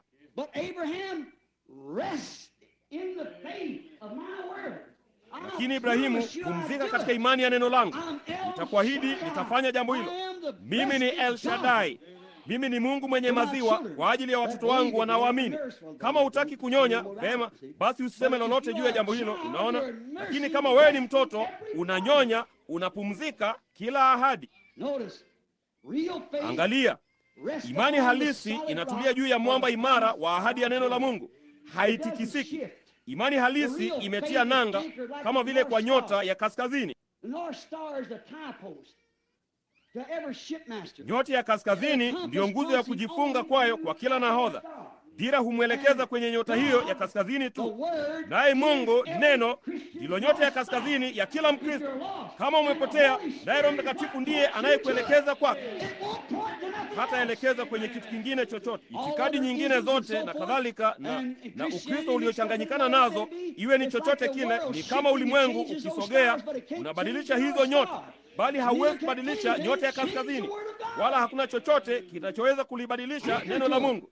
Jitie nanga kwake, kaa nalo. Sasa imani halisi haisogezwi na kanuni za imani na mafundisho ya kujibunia ya wanadamu na kutokuamini. Inadumu moja kwa moja na neno, imani halisi katika neno. Nawe unaweza kuweka imani yako wapi juu ya kitu kingine chochote ila neno? Kama Mungu alisema jambo hilo, shikilia kidole chako kwake. Hiyo ni kweli. Halisogei. Inanyonya kutoka kwenye kitabu cha Mungu chenye maziwa, Biblia. Sifa zake, yale aliyoahidi, hilo ni neno lake. Neno hujizaa lenyewe. Linapaswa kuwa ni wazo kabla halijakuwa neno, halafu neno, ndipo neno linadhihirishwa, na hapo ndipo unapotoa nguvu za kuamini kwa ajili ya muumba, kuamini kama vile alivyokuwa muumba aliyeumba ulimwengu. Agano Jipya lilisema hapa nyuma, kama vile Musa alivyomuinua yule nyoka jangwani, vivyo hivyo mwana wa Adamu hana budi kuinuliwa. Kusudi lile ilikuwa ni kitu gani? Walikuwa wakimshuku Mungu, ndipo maradhi na shida zikaingia. Ndipo akamuinua yule nyoka. Kwa kusudi gani? Kwa ajili ya uponyaji wao na msamaha wao. Hivyo ndivyo ilivyokuwa. Na shaba inawakilisha hukumu ya kiungu, naye Yesu alikuwa ndiye yule nyoka aliyehukumiwa. Naam, neno shaba. After he confirmed the covenant, or the covenant was made manifest to him, it gives faith. Sasa baada ya yeye kuthibitisha lile agano, ama agano lilipodhihirishwa kwake, inawapa imani watoto wa kweli wa Mungu. Neno huwapa imani mwenye maziwa. Linawafanyia jambo fulani wakati neno ama wakati agano linapodhihirishwa, inawapa imani wana wa kweli wa Mungu. Sasa tunatambua ya kwamba katika jambo hili yeye aliitwa Elohim. Neno hilo pia katika fasiri hapa linamaanisha Elohim. Nimeliangalia tu hivi karibuni nipate kuwa na uhakika. Elohim. Na Elohimu ni anayejitosheleza kwa yote. Yeye ni El Shaddai, Elohimu, Mungu mwenye maziwa, anayejitosheleza kwa yote. Hahitaji kitu chochote kutoka kwa mtu yeyote. Yeye ndiye utoshelevu wako wote. Angalia, jambo hilo linashuhudiwa hapa. Nilikuwa nikiangalia alasiri ya leo wakati nilipokuwa nikisoma katika Ayubu. Ayubu yeye anaitwa Elohimu. Naye Ayubu alidhihakiwa, akafanyiwa mzaha. Vipi, ni picha ya jinsi gani leo? Lakini Ayubu alikuwa akipumzika katika ahadi ya Elohimu. Ingawa mabuu ya ngozi yatauharibu mwili huu, hata hivyo katika mwili wangu nitamwona Mungu, ambaye nitamwona mimi binafsi akipumzika katika Elohimu. Hata kitu gani kije. Mkewe alikuja akasema, unaonekana mnyonge sana Ayubu. Na hawa hapa wafariji wake wanakuja, unaona yaliyokupata mzee, nilikwambia ulikosea wakati wote. Unaona yaliyotukia. Watu wengi wanapenda kuwalaumu watu kama hao. Ayubu alikuwa ndiye mtu mkamilifu sana katika siku yake. Mtu mkamilifu kuliko wote ambaye Mungu alikuwa naye duniani alikuwa ni Ayubu. Alimwambia Shetani, hapana mtu aliye kama yeye. Amin. Je, umemwangalia? Shetani akasema, naam, anapata kila kitu kwa urahisi. Vunja wigo huo na uniruhusu nimpate. Nitamfanya akulaani mbele za uso wako. Alifanya kila aliloweza, bali hakufanikiwa. Ayubu alitulia kwenye hiyo ahadi. Hao jamaa walimtembelea na kusema, sasa yuko wapi Mungu huyo wako mkuu kabisa uliyekuwa ukinena habari zake? Aha, angalia vile nini, unamwamini yeye kuwa hivi. Angalia yanayoendelea sasa. Lakini bado alitulia kwa El Shaddai. Hata haidhuru kama majipu yake yalikuwa yakimtoka na uhai wake ulikuwa karibu kwisha. Alikuwa ameketi juu ya lundo la majivu akikuna majipu yake. Mkewe akasema, wewe mbona usimkufuru Mungu upate kufa? Akasema, wewe wanena kama mwanamke mpumbavu. Lo jamani, Bwana alitoa na Bwana ametoa, jina la Bwana libarikiwe. Ninamtumaini Elohimu.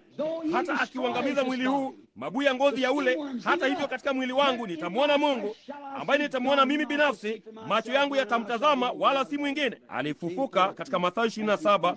Wakati watakatifu walipofufuka, wakatoka kisha wakaingia, lakini ni sana, wakaingia mjini. Ni mfano kamili wa siku hizi, tungali tukingojea, kitumainia ile ahadi.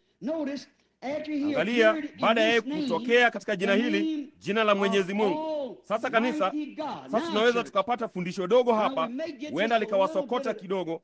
Kama hamliamini, hiyo ni juu yenu. Tuko tu hapa, nitazungumza tu yale ninayowazia. Una haki ya kuwazia yale unayotaka kuwazia, lakini angalia, bali mambo haya yote yalikuwa ni vielelezo, vivuli na mifano, kama vile Biblia ilivyosema yalikuwa. Ndivyo yalivyo yote, na hili nalo ndivyo lilivyo. Mungu anamshughulikia Ibrahimu safarini kama tu atakavyoushughulikia uzao wa kifalme wa Ibrahimu safarini. Angalia, aliwashughulikia Wayahudi vivyo hivyo. Yote yalianza kule katika hiyo ahadi ya lile agano, mataifa yote, watu wote.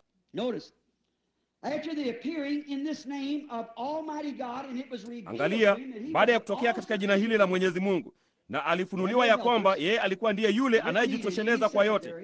Hakuwa na wasaidizi, hakuhitaji wowote, makatibu wowote. Alikuwa peke yake. Mungu alikuwa ni Mungu peke yake. Naye alimtokea Ibrahimu katika jina hili, na wakati alipomtokea katika jina hili na Ibrahimu akatambua kwamba yeye alikuwa ni nani, alibadilisha jina la Ibrahimu. Sasa amefikia kwenye utimilifu wa kuamini. Sasa unaona mahali kanisa limefikia. Ninatumaini mnaweza kusoma katikati ya mistari. Amefikia mahali ambapo yeye amemfunulia kwamba yeye alikuwa ni nani, na ndipo akalibadilisha jina la Ibrahimu ili kwamba ahadi ipate kutimizwa. Sasa unasema jina halina maana yoyote. Basi ni kwa nini alibadilisha jina la Ibrahimu kutoka Abramu likawa Ibrahimu? Kwa nini akabadilisha jina la Yakobo kutoka Yakobo, mtu wa mahali pa mwingine, likawa Israeli, mtawala pamoja na Mungu? Kwa nini akabadilisha jina la Sauli likawa Paulo? Hakika jina lake hakika lina maana fulani. Hakika lina maana fulani. Kama hujapewa jina zuri, Mungu atalibadilisha kama yeye amekuita. Naam Bwana. Angalia, yeye alibadilisha jina lake hapa sasa kutoka Abramu likawa Ibrahimu, ambalo maana yake ni baba wa mataifa. Akaongeza H-E-M-U, Ibrahimu. Kwa hiyo alifanya jambo hili kusudi ahadi kamilifu ipate kutimizwa. Na mwana sasa ambaye alikuwa ameahidiwa kwa muda mrefu angeweza kuonekana ama vinginevyo kufunuliwa. Wakati yeye alipobadilisha jina lake na baada ya kutambua yeye alikuwa ni nani, huenda alifikiri kwamba walikuwa ni kundi, bali alitambua ya kwamba yeye alikuwa ni Elohimu, Mungu peke yake. Lakini wakati alipofanya jambo hilo, basi alibadilisha jina lake akasema, sasa Ibrahimu, wewe huitwi tena Abramu bali Ibrahimu, kwa kuwa baba wa mataifa nimekufanya.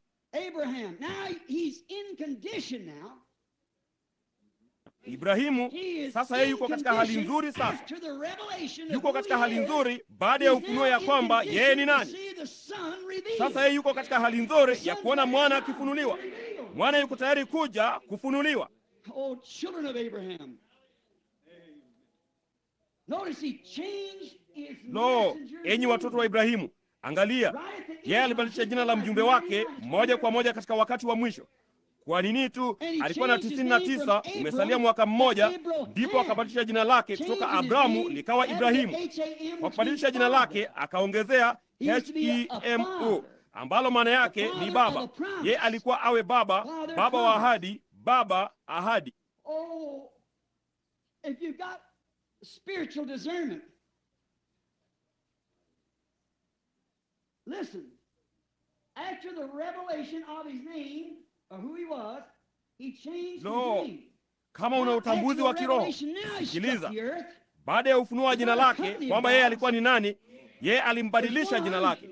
Sasa baada ya ufunuo, sasa yeye alishuka duniani. Hakuna kundi la miungu, kuna mmoja. Sasa wakati umewadia wa ufunuo wa mwana ambaye ameahidiwa kufunuliwa kwa uzao wa kifalme wa Ibrahimu wa ile ahadi.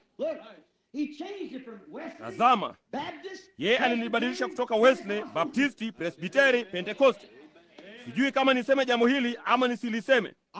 Haikulazimu kuliamini, lakini ninatumaini mtanisamehe kwa maana sitaki kuwaudhi.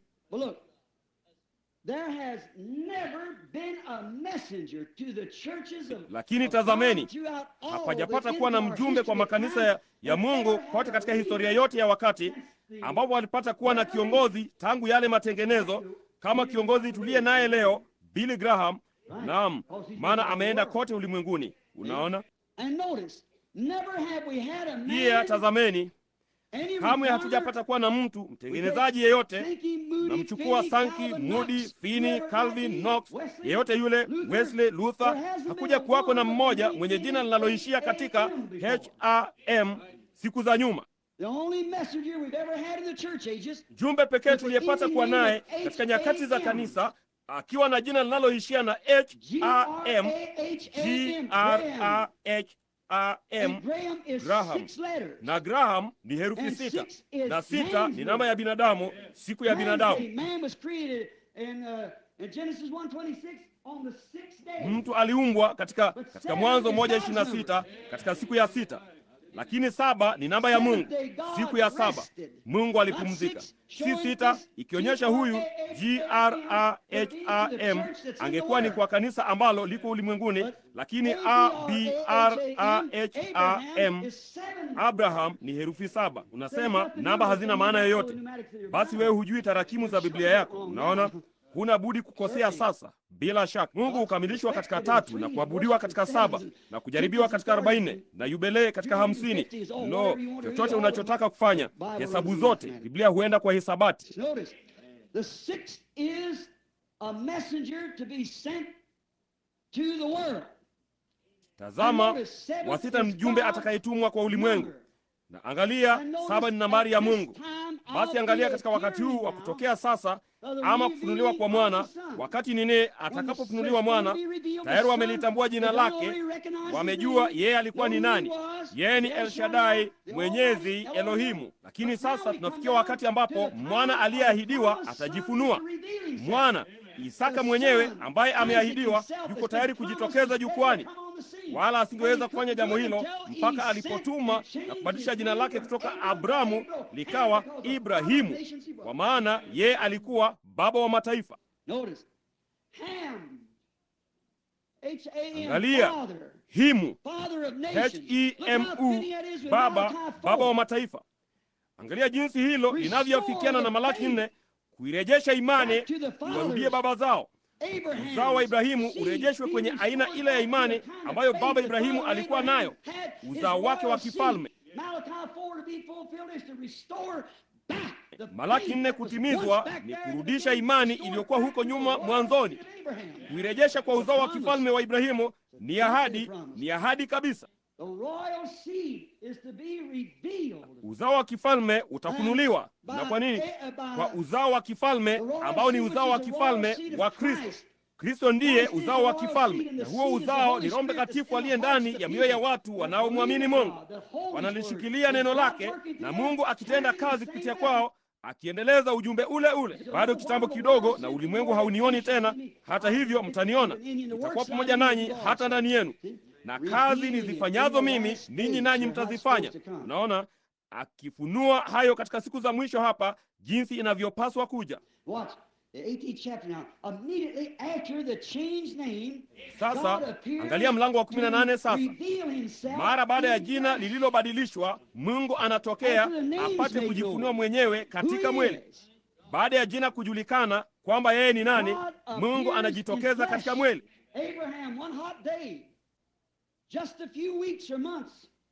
Ibrahimu, siku moja yenye joto, majuma machache tu ama miezi kabla Sodoma haijateketezwa, na Isaka kujitokeza jukwani. Na angalieni, Ibrahimu ameketi nje chini ya mwaloni wake, naye Lutu yuko huko chini Sodoma, nao wanafurahia anasa za ulimwengu. Hata hivyo, yeye ni mchungaji Lutu. Labda alikuwa amejipatia maskini kusanyiko dogo zuri huko chini. Lolote alilofanya, Biblia ilisema uovu na dhambi za wakati huo ziliitesa nafsi yake yenye haki. Kwa hiyo hapana budi alikuwa ni kama Lutu wengi wa siku hizi leo, bali alijua asingeweza kusema lolote juu ya jambo hilo. Kwa hiyo basi, angalia, akawa ndiye huyo hapo. Lakini Ibrahimu alipokwisha kufunuliwa kwake, sasa Elohimu ndiye aliyekuwa akisema naye. Sasa yeye ameketi chini ya mwaloni, na hawa hapa watu watatu wanakuja wakitembea kama wanadamu. Angalia matokeo ya ufunuo kwamba Mungu alikuwa ni nani juu ya Ibrahimu, kile ulichomfanyia. Baada ya jina lake kubadilishwa kutoka Abrahamu likawa Ibrahimu, je, aliwaona watu watatu wakija, naye akawaita hao watatu mmoja, Bwana wangu. Watatu wao wakiwa ni mmoja. Sivyo ilivyokuwa na namba 6, Lutu. Yeye aliwaona wawili wakija, naye akasema, Bwana zangu. Ono na ufunuo wa Ibrahimu ulimwonyesha ya kwamba je, alikuwa ni Elohimu anayejitosheleza kwa yote. Uzao wake utapokea jambo lile lile. Angalia jinsi alivyojifunua mwenyewe, jinsi alivyojitambulisha, kama alikuwa anasema kweli ama la. Angalia kwa mwaminio wa kweli ile ishara aliyofanya. Alifanyaje kumfanya ajue ya kwamba huyo alikuwa ni Elohimu? Sasa yeye alisema Bwana wangu, ni herufi kubwa BWANA. Msomi yeyote unajua hivyo. Msomi yeyote anajua huyo ni Elohimu anayejitosheleza kwa yote. Elohimu. Mtu mmoja aliniambia wakati mmoja, kuamini huyo alikuwa ni Mungu eti. Nikasema hakika ninaamini. Ibrahimu alisema alikuwa ni Mungu. Alizungumza naye, anapaswa kujua. Naam. Lo, alisema, unamaanisha Mungu akisimama pale akila nyama ya yule ndama na kunywa maziwa toka kwa ng'ombe na akila ugali, chochote unachotaka kukiita pale? Nilisema alikula. Kumbe ni kwamba humjui Mungu wetu. Vema jamani, yeye angenini tu, mbona yeye ananyosha tu mkono. Tumeumbwa kwa elementi 16, petroli, nuru ulimwengu na potashi na kalisi na kadhalika, elementi 16 tu. Yeye alizichukua zote kwa pamoja na kuzipulizia, na akashuka akatembea duniani. Na furaha sana kwamba yeye ni baba wa aina hiyo. Ingawa mabuu ya ngozi atauangamiza mwili huo, hata hivyo yeye atakuita. Aliahidi atafanya hivyo. Yeye ni Elohimu. Kanyakua konzi nyingine na kusema, njoo hapa pakanga, ama yeyote yule, hao malaika, na tushuke chini. Hebu tushuke twende tukaangalie Sodoma, tuone ni kitu gani kinachoendelea. Ndipo Ibrahimu baada ya huo ufunuo aliona jambo hilo na akajua ya kwamba kulikuwa na Mungu mmoja. Naye aliona jambo hilo na kusema, Bwana wangu, njoo huku keti, hebu nikuoshe miguu yako. Sasa yeye kamwe hakusema Bwana, na angalia liko katika herufi kubwa pale. Mtu yeyote anajua hilo. Nina kamusi fafanuzi, mnaona ni herufi kubwa BWANA, Bwana Elohimu anayejitosheleza kwa yote. Kasema, hebu nilete maji kidogo nioshe miguu yako na nikupe kipande kidogo cha mkate, ndipo unaweza kwenda zako. Aise, ninachelewa sana hapa. Afadhali niharakishe. Ninataka kufikia hapa, wala sijui ni wakati gani nitakapoweza kupafikia. Nivumilieni tu muda kidogo zaidi, sivyo? Angalia, Elohimu anayejitosheleza kwa yote, Mungu. Naye akasema, angalia aliyofanya. Sasa wawili wao walikaza kuangalia huko Sodoma. Naye akasema, je, mnafikiri nitamficha Ibrahimu siri hii? Yeye hafanyi lolote mpaka amelifunua kwa manabii wake. Unaona, yeye huwajulisha jambo hilo. Ndipo akasema, sitamficha jambo hili, kwa kuwa yeye amebarikiwa na Mungu, naye atairithi nchi na kadhalika. Uzao wake utairithi, vinginevyo atakuwa baba wa mataifa mengi. Sitamficha, nitamjulisha. Na kwa hiyo akasema, akaanza kumfunulia.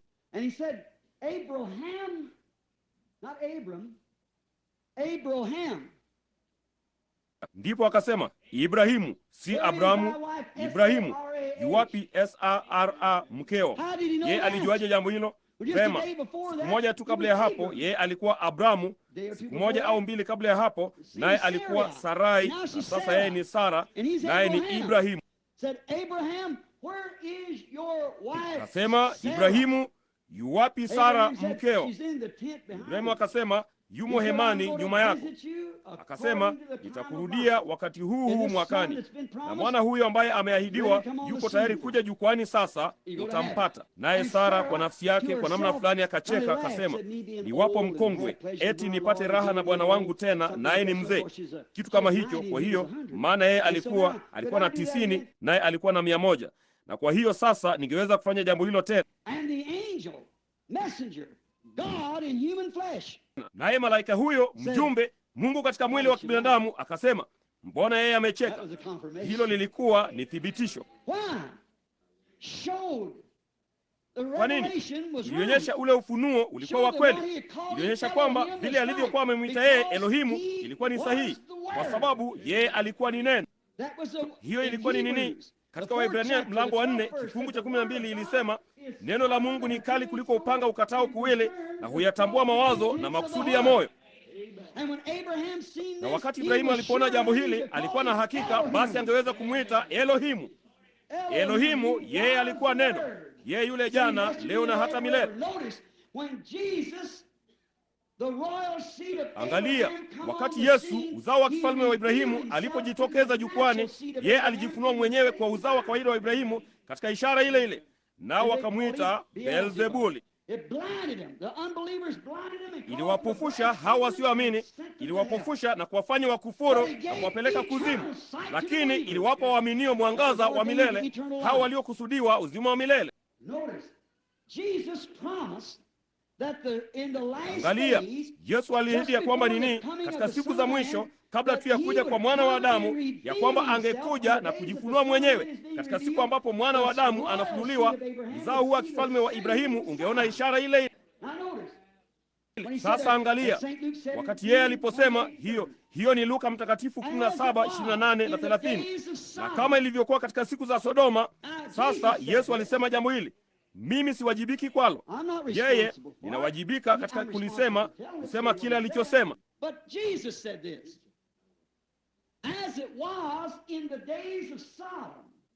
Lakini Yesu alisema hivi, kama ilivyokuwa katika siku za Sodoma, ndivyo itakavyokuwa katika katika kuja kwake mwana wa Adamu.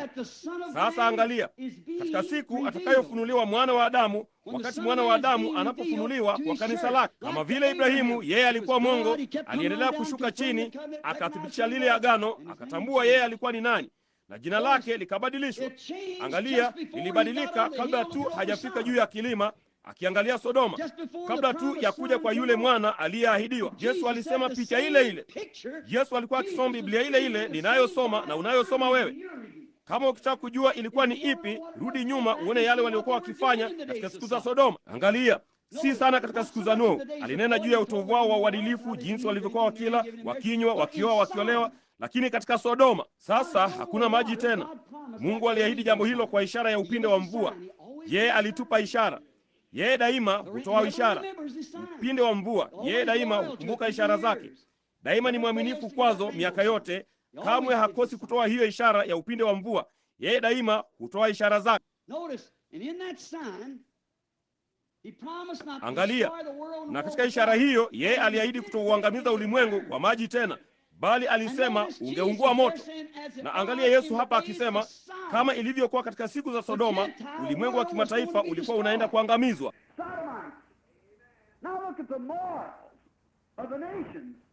Walawiti.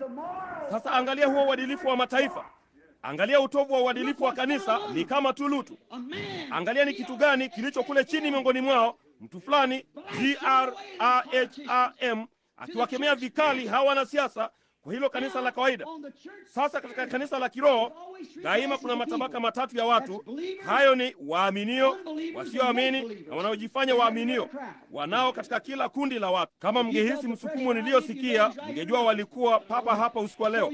Kwa hiyo basi ninyi na yote matatu, angalia haya basi, daima kuna hayo matabaka matatu ya watu kila mahali.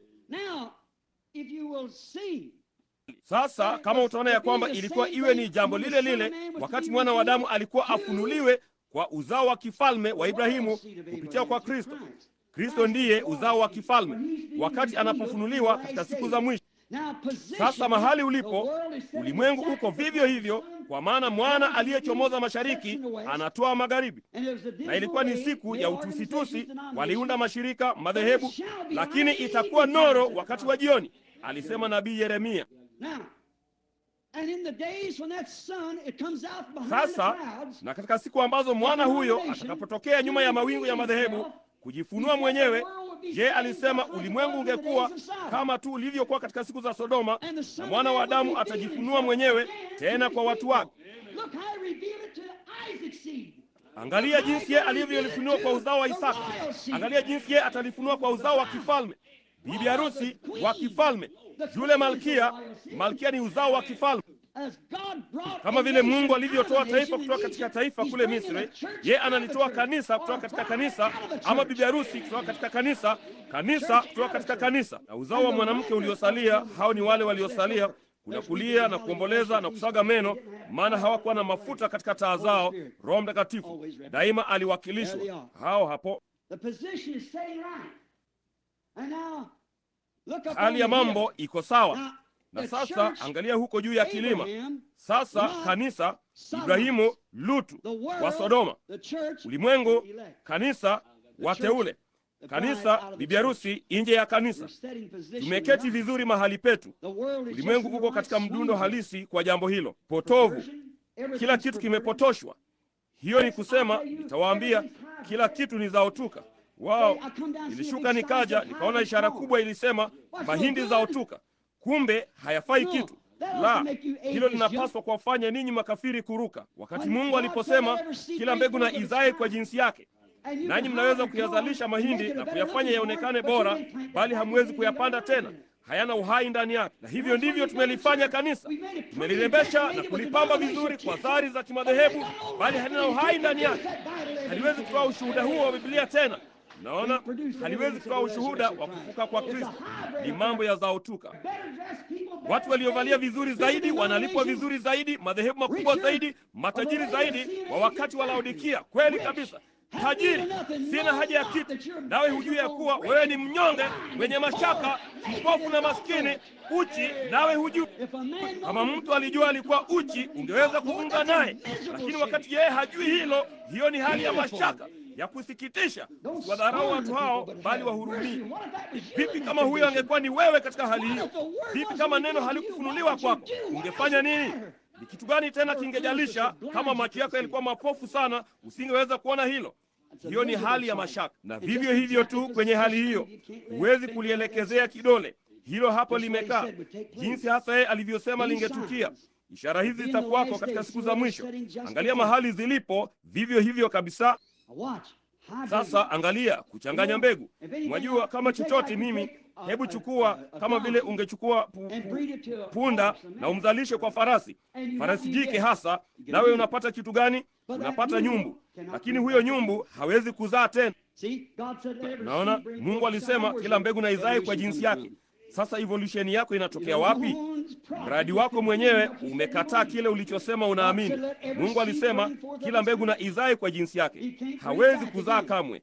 La, amekwisha. Pia nafikiri nyumbu ni mmoja wa vitu vijinga mno nilivyopata kuona.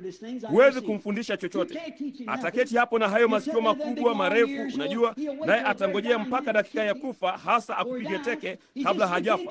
Yeye ana nini tu. Huwezi kumfundisha chochote. Inanikumbusha, ataketi hapo nawe utaanza kumwambia mambo. Inanikumbusha juu ya watu fulani wanaodai ni waaminio leo. Masikio makubwa marefu, wanaketi pale na siku za miujiza zimepita. Hajui anakotoka, hajui lolote kuhusu jambo hilo. Jambo pekee ajualo ni baadhi ya kanuni za imani za kanisa. Lakini hebu niwaambie, ninaheshimu asili bora. Jamani, anaweza kukuambia ukoo wake, anaweza kukuambia baba yake alikuwa nani, mama yake alikuwa nani, bibi yake alikuwa nani, babu yake alikuwa nani. Yeye ni asili bora. Ndivyo walivyo hao Wakristo wa asili bora. Wanaweza kurejea moja kwa moja kwenye kitabu cha Matendo na kuona mahali walikotoka. Kristo wa asili bora aliyezaliwa kwa roho yule yule, jambo lile lile, akitenda vile vile, pamoja na watesaji wale wale, punda na farasi wa kila pamoja. Hiyo ni kweli. Haya basi, huna budi kuwa na jambo hilo. Hata hivyo, hii ni siku ya zaotuka. Yona makala kwenye Reader's Digest si muda mrefu uliopita. Kiendelea kualisha wanawake nyama hii ya zaotuka na takataka hizi, hawawezi kupata watoto wao. Wamebadilika, wanakuwa wapana mabegani na wembamba kiunoni. Kwa nini? Unajua mwanadamu daima hujiangamiza mwenyewe kwa ustaarabu. Mrudieni Mungu, mwaminini Mungu. Rudini kwenye mbegu ya asili. Rudini muiamini. Mmesoma mna kanda zangu hasa, nadhani mlizisikia juu ya mbegu ya asili na mti wa bibi harusi na mambo hayo, ambayo ni kweli. Bwana anajua jambo hilo, jinsi mambo haya yametabiriwa miezi na miezi. Ninyi watu mnachoona hapa ni kidogo tu, mnayoona yakitukia. Waulizeni watu wa siku nyingi, waulizeni kama kuna wakati mmoja imeshakosea. Inasema mambo ya watu, matetemeko ya nchi, mambo yatakayotukia. Roho Mtakatifu anatuambia, je, hiyo ni kweli? Kuna mtu ambaye amekuwa hakika. Na kuhusu watu mbalimbali, kama vile Marilyn Monroe, muda mrefu sana kabla hajakufa, wao walisema ya kwamba alijinyonga. Hakujinyonga, alikufa kwa ugonjwa wa moyo. Kweli kabisa. Mtu huyu, mpiganaji huyu, ile ngome ya Maginot huko Ujerumani, mambo haya yote, maelfu tu ya mambo juu ya alama barabara kila wakati. Haiwezi kuwa ni kitu kingine ila ni Roho Mtakatifu. Naona yeye aliahidi jambo hilo. Yeye alitangaza mambo 7 katika mwaka 1933 yangetukia. Na sasa kila moja ya hayo limetukia, ila mambo mawili kikamilifu kabisa juu ya alama, jinsi vile ambavyo hata Rais Kennedy angechaguliwa. Yako pale pale kwenye vitabu vyangu sasa hivi, yalisemwa miaka 33 iliyopita, sawa sawa kabisa, jinsi ambavyo ile ngome ya Maginot ingejengwa miaka 11 kabla haijajengwa, jinsi ambavyo Hitler angeibuka na ufashisti na unazi, na hizo zote kuishia katika ukomunisti, na ukomunisti ungeuangamiza Ukatoliki, na utauangamiza, naam, haidhuru wafanye nini. Na akaonyesha, akasema kungekuwa na baraza la ekumeni, na jinsi ambavyo makanisa yote yangeungana pamoja na yangefanya sanamu inayoitwa alama ya mnyama. Unayaona moja kwa moja, yako njiani sasa hivi. Kweli kabisa, halina budi kutukia, maana hakijashindwa kamwe. Mtu yeyote ambaye amepata kujua jambo hilo, mtu yeyote wachukue kote ulimwenguni, hakijakosea kamwe hata wakati mmoja. Miezi na miaka kabla ya wakati wake, ni kamilifu kabisa juu ya alama. Ni Mungu miongoni mwenu, enyi watu, Mungu ndani yetu, Roho Mtakatifu. Angalia, Yesu alisema ya kwamba uzao wa kifalme ungetambulishwa na jambo lile lile hapa katika Luka mlango wa 17. Lo, rudini enyi mliotawanyika kutoka katika madhehebu yenu, rudini makwenu. Yeyote wetu anaweza kumwamini Mungu huyo. Kama unamwamini Mungu, unajua Mungu huwaponya wagonjwa. Hilo si swali. Mbona kama huamini jambo hilo, unajua walisema katika siku hizo, Yehova tunajua anaweza kuponya bali hawezi kuokoa. Sasa yeye anaweza kuokoa bali hawezi kuponya. Unaona, ibilisi yule yule tu, jambo lile lile. Yeye ni mwokozi na mponyaji pia. Yeye ni Yehova Ire na Yehova Rafa. Lo, rudini. Kumbukeni, yeye aliahidi mahali tulipo kuhusu kila kitu kikiwa jinsi tu kilivyo sasa, yale ambayo yangetukia. Alisema yangetukia na hayana budi kutukia. Jamani, nasikitika nimewachelewesha sasa, na tuinamishe vichwa vyetu kwa dakika moja. Nitamalizia hili labda kesho usiku. Nina kama kurasa nyingine 6 hivi za mistasari hapa. Inamisheni vichwa vyenu kwa dakika moja. Iweni na kicho kila mtu. Huenda msikubaliane nami, mna haki ya kufanya hivyo. Nina haki ya kusema ninayowazia. Nimekuwa na maandiko hayo. Sasa haidhuru ningesema nini, kama Mungu haungi hayo mkono, basi Urimu Thumimu haifanyi kazi, basi imekataliwa. Haidhuru linasikika ni zuri jinsi gani na linasikika ni halisi jinsi gani, Urimu Thumimu haina budi kulionyesha. Mbegu haina budi kuchipuka. Kama haichipuki, basi haikuwa kweli. Sasa kwa ajili ya uponyaji, nimejaribu kuambia ya kwamba mimi si mponyaji. Kuna watu wengi wanaojiita waponyaji. Halafu kuna wananini wengi, kuna wakosoaji wengi sana wanawaita watu waponyaji ili kwamba wapate kukosoa tu. Moyo wao haupatani na Mungu. Unaona? Mtu yeyote anajua ya kwamba hakuna mtu anayeweza kumponya mwingine. Mungu huponya magonjwa. Hebu Mungu aagize kifo chako na uombe yote utakayo, na hospitali ikudunge sindano ya giligili kila siku, nawe utakufa, haidhuru. Kama nikiukata mkono wangu usiku wa leo na nisimame hapa na mkono uliokatwa, hakuna dawa ulimwenguni inayoweza kuuponya mkono wangu. Hatuna dawa inayoponya. Hakuna dawa inayoponya. Daktari yeyote atakwambia hilo. Inauweka safi tu wakati Mungu akiponya. Haiwezi kujenga tishu. Kama nikiukata mkono wangu na mnasema, naam ndugu Branham, kuna dawa inayoponya huo. Vema, ninataka kujua ni dawa ipi. Hebu niwaonyeshe. Kama nikiukata mkono wangu na nianguke hapa chini nife, daktari angeweza kuja na kuutia mwili wangu dawa usioze na kunifanya nionekane kawaida kwa muda wa miaka 50. Aushone mkono wangu na anipeleke huko nje na kunidunga sindano ya penisilini kila siku, na miaka 50 kutoka sasa jeraha hilo litakuwa kama tu lilivyokuwa wakati lilipotiwa. Kama dawa zilitengenezwa zipate kuponya jeraha, kwa nini zisiliponye? Dawa yote itakayoponya jeraha mkononi mwangu itaponya jeraha kwenye dawati hili. Ingeponya jeraha kwenye koti langu. Kama ingeponya jeraha, itaponya jeraha, haidhuru liko wapi. Vema, unasema, mbona dawa zilifanywa kwa ajili ya wanadamu, basi kwa nini haiponyi? Vema, unasema uhai umekutoka. Basi kuna kitu kingine mbali na dawa kinachoponya. Ni uhai, hakika. Na uhai ni Mungu. Hakika ndivyo ulivyo. Hata hivyo, wengine ni wenye dhambi, wamepotoshwa nayo, bali hata hivyo wewe uko katika mfano wa Mungu. Na uhai ulionao huo ulipewa na Mungu. Najua hilo. La, kwa sababu Mungu ndiye mponya. Uhai ndio mponya. Mnaamini hilo? Unaona? Mmeona mengi sana yakifanywa. Sasa hebu na tumkubali tu, sivyo? Kabla hatujafanya jambo hilo, sijui ni wangapi humu ndani wameshawishika kama ninyi ni wageni hapa, hamjawahi kuja hapa siku za nyuma, kwamba mnamwamini yeye kwamba ni mwana wa Mungu. Na kwa jambo hili, ujumbe huu usiku wa leo, neno peke yake, kabla hata hajafanya jambo lolote, ya kwamba unaliamini na unataka nikukumbuke katika maombi, inua mkono wako. Utafanya hivyo. Lo, Mungu awabariki. Lo jamani, mikono 300 au 400. Mungu awabariki. Imani chanzo chake ni kusikia neno. Sababu ya mimi kusema jambo hilo, uzao utapata kibali kwa Mungu. Nafikiri sasa badala ya kuita tu mstari wa maombi hapa juu, nitawaacha tu ninyi muombe. Hebu niwape maandiko kwanza. Tunayofanya hayana budi kuwa ya kimaandiko. Hayana budi kuwa ya kimaandiko. Mungu hatakubali kitu kingine. Mungu hatathamini uongo. Mnajua jambo hilo. Usingeweza kumbandika huo. Yeye hathamini uongo. Yeye huthamini tu neno lake. Lakini aliahidi ya kwamba neno langu halitanirudia bure. Litatimiza yale lililokusudiwa. Nasi tunaona neno lililotengwa kwa ajili ya siku hii. Haidhuru kutokuamini kutainuka kambini jinsi gani, Mungu atalithamini neno lake wakati atakapopata hiyo imani ya kulithaminia. Sasa mahali fulani humu jengoni ninataka mchukue maandiko haya. Waebrania mlango wa 3, ninaamini ndipo. Biblia ilisema ya kwamba yeye ni kuhani mkuu sasa hivi, anayeweza kuchukuana nasi katika mambo ya udhaifu wetu. Nawe uliinua mkono wako, ninakutaka mara ibada inapofikia mwisho wake hapa, na kutaka uje na kusimama hapa ukaombewe, ukamkubali Kristo kama mwokozi wako. Nenda zako kwenye moja ya kanisa zuri mahali hapa, haidhuru liko wapi, fulani anayehubiri Injili, waendee na uombe ubatizo wa Kikristo. Naye mchungaji atakuchukua kutoka hapo na kuendelea. Yeye ni mtu wa Mungu. Ameitwa apate kuwa mtu wa Mungu. Atakuchukua kutoka hapo na kuendelea. Nini tu, kama ningekuwa nipo hapa kwenye jiji hili, ningekuwa mfuasi wa baadhi ya makanisa haya hapa. Ningeajia hayo yanayoamini Injili.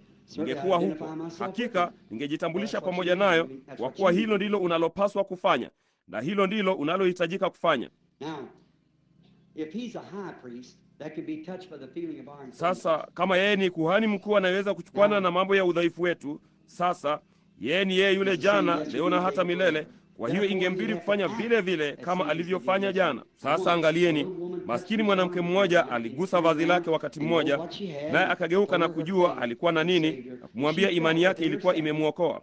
Naye akahisi ndani yake, hakujisumbua kuthibitisha hilo. Haikumbidi kulithibitisha. Huthibitishi mambo, unamwamini Mungu. Unaona? Humthibitishi Mungu hata kidogo. Huwezi kuthibitisha kuyaokoa maisha yako. Kuna Mungu kutoka nje hapa tu na kusema, hebu nimuone. Unaona? Inakupasa kumwamini. Silaha zote za Mungu ni za kimbinguni: upendo, furaha, imani, uvumilivu, subira, upole, Unaona, zote ni za kimbinguni. Tunaviangalia vitu ambavyo huwezi kuviona kwa jicho lako la kawaida. Naye Kristo yupo hapa usiku wa leo. Yeye aliahidi jambo hilo. Walipo 2 au 3 wamekusanyika katika jina langu, nipo hapo kati yao. Nipo hapo. Huyo mimi tena, yeye yupo hapa. Sasa ni yeye yule jana, leo na hata milele. Ninyi ombeni na kusema, Bwana Yesu, mimi ni mgonjwa, ama chochote unachohitaji.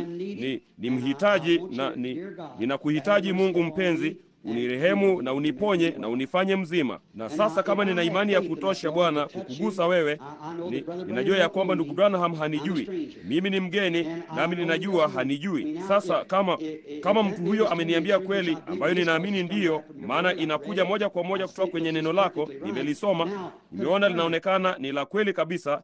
Sasa lithibitishe. Ninadai kuwa mimi ni uzao wa Ibrahimu kwa njia ya Kristo. Ninadai kuwa uzao wa kifalme nikimwamini Yesu Kristo, uzao wa kifalme. Nami ninaamini kuwa ni sehemu ya bibi harusi wake, kanisa lake analolijia.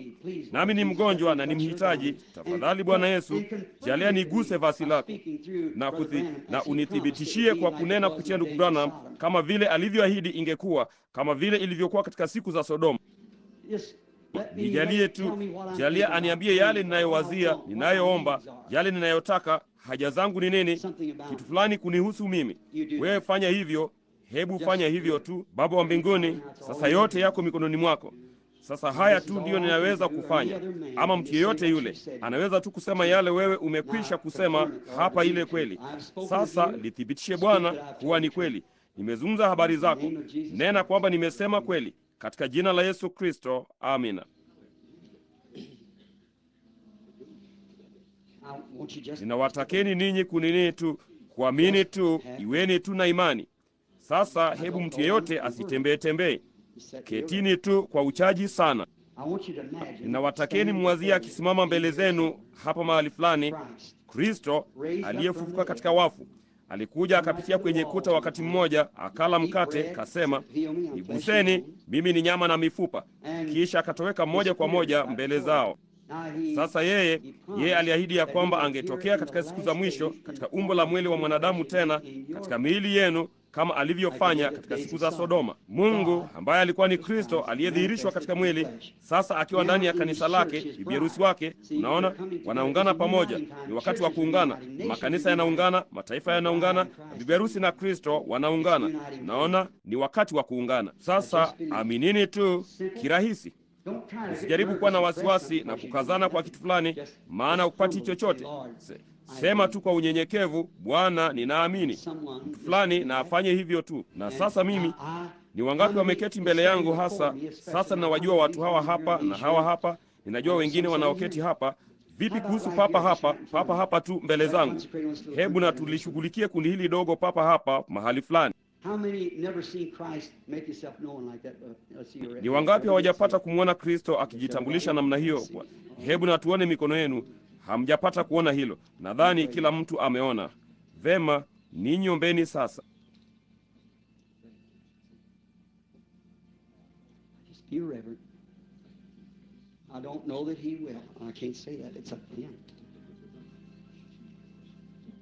Sasa iweni tu na kichwa.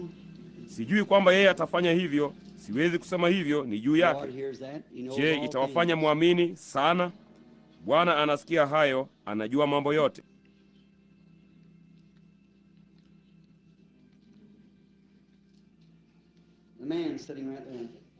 Mtu huyo anayeketi papo hapo, anayeumwa na ngiri. Je, unaamini ya kwamba Mungu ataponya hiyo ngiri? Unaamini? Sisi hatufahamiani, nafikiri mimi na wewe. Sikujui, sijawahi kukuona. Lakini kama hilo ndilo ulilokuwa ukiomba, inua mkono wako. Kama hiyo ni kweli, inua mkono wako. Mtu huyo anayeketi. Je, unaamini ya kwamba wakati Andrea alipokuwa amemwambia Simoni aje aone ya kwamba walikuwa wamemuona Masihi, na wakati alipokuja mbele za Bwana Yesu, kwa kuwa unawasiliana na kitu fulani sasa, maombi yako. Unaona, ye alimwambia kwamba yeye alikuwa ni nani. Je, unaamini Mungu angeweza kuniambia kwamba wewe unani? Kama utaamini jambo hilo, ye anaweza kufanya hivyo. Je, hilo lingekutia moyo kuamini kwa moyo wako wote? Ninyi wengine lingewafanyia vivyo hivyo. Sasa mtu huyo ameinua mkono wake juu ya kwamba yoyote aliyoambiwa, sijui itanibidi kucheza kanda hii. Mnaona, chochote kile kilichokuwa kilikuwa ni kweli. Hilo ni kweli Bwana? Vema, chochote kile kilichokuwa ni kweli. Bwana Shepherd, amini kwa moyo wako wote, kama unaweza kuamini. Sasa hivyo si zaidi alivyosema, jina lako ni Simoni mwana wa Yona. Sasa kama tu utaamini, hilo tu ndilo linalotakiwa. Unaona? Sasa ni kitu gani? Je, aliahidi jambo hilo? Alitoa hiyo ahadi. Hiyo inaonyesha ya kwamba yeye yupo hapa. Si mimi tu, yeye yumo ndani yenu. Yeye yumo ndani ya mwili wake wa waaminio. Maskini mama unayelia na kuomba, ukiwa umeinamisha kichwa chako, unaugua kansa. Kama hutaogopa na utaamini, Mungu atakuponya kama unaweza kuamini jambo hilo. Utaukosa hakika. Bibi Hood, amini kwa moyo wako wote sasa ya kwamba Yesu Kristo anakuponya, nawe unaweza kupata ulioomba. Sasa utaamini kwa moyo wako wote? Amina. Yuko mama anayeketi papo hapo karibu na wewe pale, anayeumwa na tumbo, ugonjwa wa moyo, matatizo mengi. Kama unaamini kwa moyo wako wote, unaweza kuupokea uponyaji wako. Je, unaamini kwa moyo wako wote? Utaukubali? Unaukubali? Vema. Mwanamume huyo pale mwenye kikundu, je, unaamini ya kwamba Mungu anaweza kuponya bawasiri hizo na kukufanya mzima? Simama. Unafikiri nini juu ya jambo hilo? Unayeketi karibu naye hapo ukiwa na ngiri. Je, unaamini Mungu anaweza kuponya hiyo ngiri na kukufanya mzima? Mama aliye papo hapo karibu na mkono wako anaumwa na kichwa. Yamekwisha sasa, sivyo? Unaona, imani yako ilifanya jambo hilo. Hivyo ndivyo tu inavyokupasa kufanya, ni kuamini tu. Huyu hapa mama mwenye kisukari. Je, unaamini Mungu atakuponya mama unayeketi hapo ukiwa na kisukari? Je, unaamini Mungu anaweza kuniambia kwamba wewe ni nani? Unaamini? Bibi Robinson, hilo ndilo jina lako. Weka mkono wako juu yake pale kwa ajili ya hiyo ngiri. Labda Mungu atamponya pia. Kama unaamini, utaamini? Vema Bwana. Bibi anayeketi karibu na wewe, weka mkono wako juu yake. Bwana ana uvimbe wa neva. Je, unaamini ya kwamba Mungu ataponya uvimbe huo wa neva na kukuponya? Unaamini? Unaweza kupokea uponyaji wako pia. Huna budi kuamini. Sasa hilo ni thibitisho. Mungu alitoa ahadi. Sasa ni wangapi wanaoamini ya kwamba Kristo yuko hapa? Mnaamini jambo hilo? Sasa ninyi nyote mnaotaka, mlio mbele zake sasa, mnaotaka rehema kutoka kwake, mnaotaka rehema nafsini mwenu, na mnataka kumkubali sasa, wakati mkiwa mmoja kwa moja mbele zake, ametambulishwa. Sasa mimi, huenda mtu akaingia hapa akiwa na makovu ya misumari mikononi mwake na alama za miiba na kusema, mimi ndiye Bwana. Maskini mnafiki yeyote anaweza kufanya jambo hilo. Lakini ule uzima, mwili wa Bwana Yesu umeketi mkono wa kulia wa ukuu. Wakati atakapokuja, hakuna wakati tena. Wakati mwili huo utakaporudi duniani, lakini roho wake yuko hapa, uhai wake unatoa thibitisho lake kwamba yeye yuko hapa. Unaona? Nitakuwa pamoja nanyi hata ndani yenu hata ukamilifu wa dahari. Nanyi mnaotaka rehema kutoka kwake sasa, je, unaweza kusimama tu kwa ajili ya maombi kote jengoni? Ninyi ambao popote ulipo ungeweza kusimama. Mungu awabariki huko nyuma kule ndani. Hiyo ni kweli. Endeleeni tu kusimama. Simameni tu kwa miguu yenu. Hivyo tu ndivyo ninavyotaka mfanye. Simameni tu kidogo kwa ajili ya maombi. Kama mngalisimama kwa ajili yake, kama mnamuonea aibu sasa, yeye atawaonea aibu mbele za Baba. Kama mko tayari kumkiri sasa, yeye atawakiri mbele za Baba. Sasa ninataka kumkubali Kristo kama mwokozi wangu. Ninamtaka anijaze kwa roho wake sasa hivi. Ninamtaka. Endeleeni tukisimama kwa muda kidogo tu kwa ajili ya maombi mkipenda. Simameni. Naam, ninajisikia kuongozwa kufanya jambo hili, kufanya huu ni wito wa madhabahuni. Simameni. Hatuna madhabahu ya kuendea, moyo wako ndio madhabahu. Ondoleeni mbali tu kuamini kote na mjue ya kwamba yeye yuko hapa sasa. Simameni kwa miguu yenu, ninyi mnaotaka kumkubali Kristo sasa hivi katika uwepo wa kiungu unaouhisi ambao umethibitishwa sasa. Sasa hebu na tuinamishe vichwa vyetu. Lord Jesus, they are yours. You said no man can come to me. Bwana Yesu, hao ni wako. Wewe ulisema hakuna mtu awezaye kuja kwangu asipovutwa na Baba yangu. Na sasa kulingana na sayansi, wasingeweza hata kuinua mkono wao. Kanuni ya uvutano inasema mikono yetu haina budi kuning'inia chini, lakini kuna uhai ndani yao, na uhai huo uliletwa karibu na uzima wa milele, Kristo. Nao walifanya uamuzi moyoni mwao ya kwamba wamemalizana na ulimwengu. Nao wanainua mikono yao na kusimama kwa miguu yao, wakiasi kanuni ya uvutano ya kwamba mna uhai mle. Hivyo hivyo sisi nasi tunaasi kanuni ya ulimwengu na kutokuamini. Katika jina la Yesu Kristo, hao ni wako. Hao ni tunu za upendo wa Injili. Hao ni kumbukumbu za ujumbe huu usiku wa leo, na nini? Uwepo wako mkuu pamoja na sisi. Yaweke majina yao katika kitabu cha uzima cha mwanakondoo huko, Bwana. Naomba kwamba kila mmoja wao atakuwa huko kama watoto wako wapendwa wako.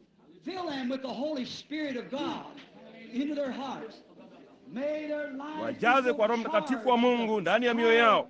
Jalia maisha yao yajazwe sana na nguvu za Mwenyezi Mungu, ili kwamba unyenyekevu na upendo na wema na utu wema vitiririke kutoka kwao, na bidii ya kuona wengine wakiokoka ambao wakati mmoja walikuwa katika hali yao.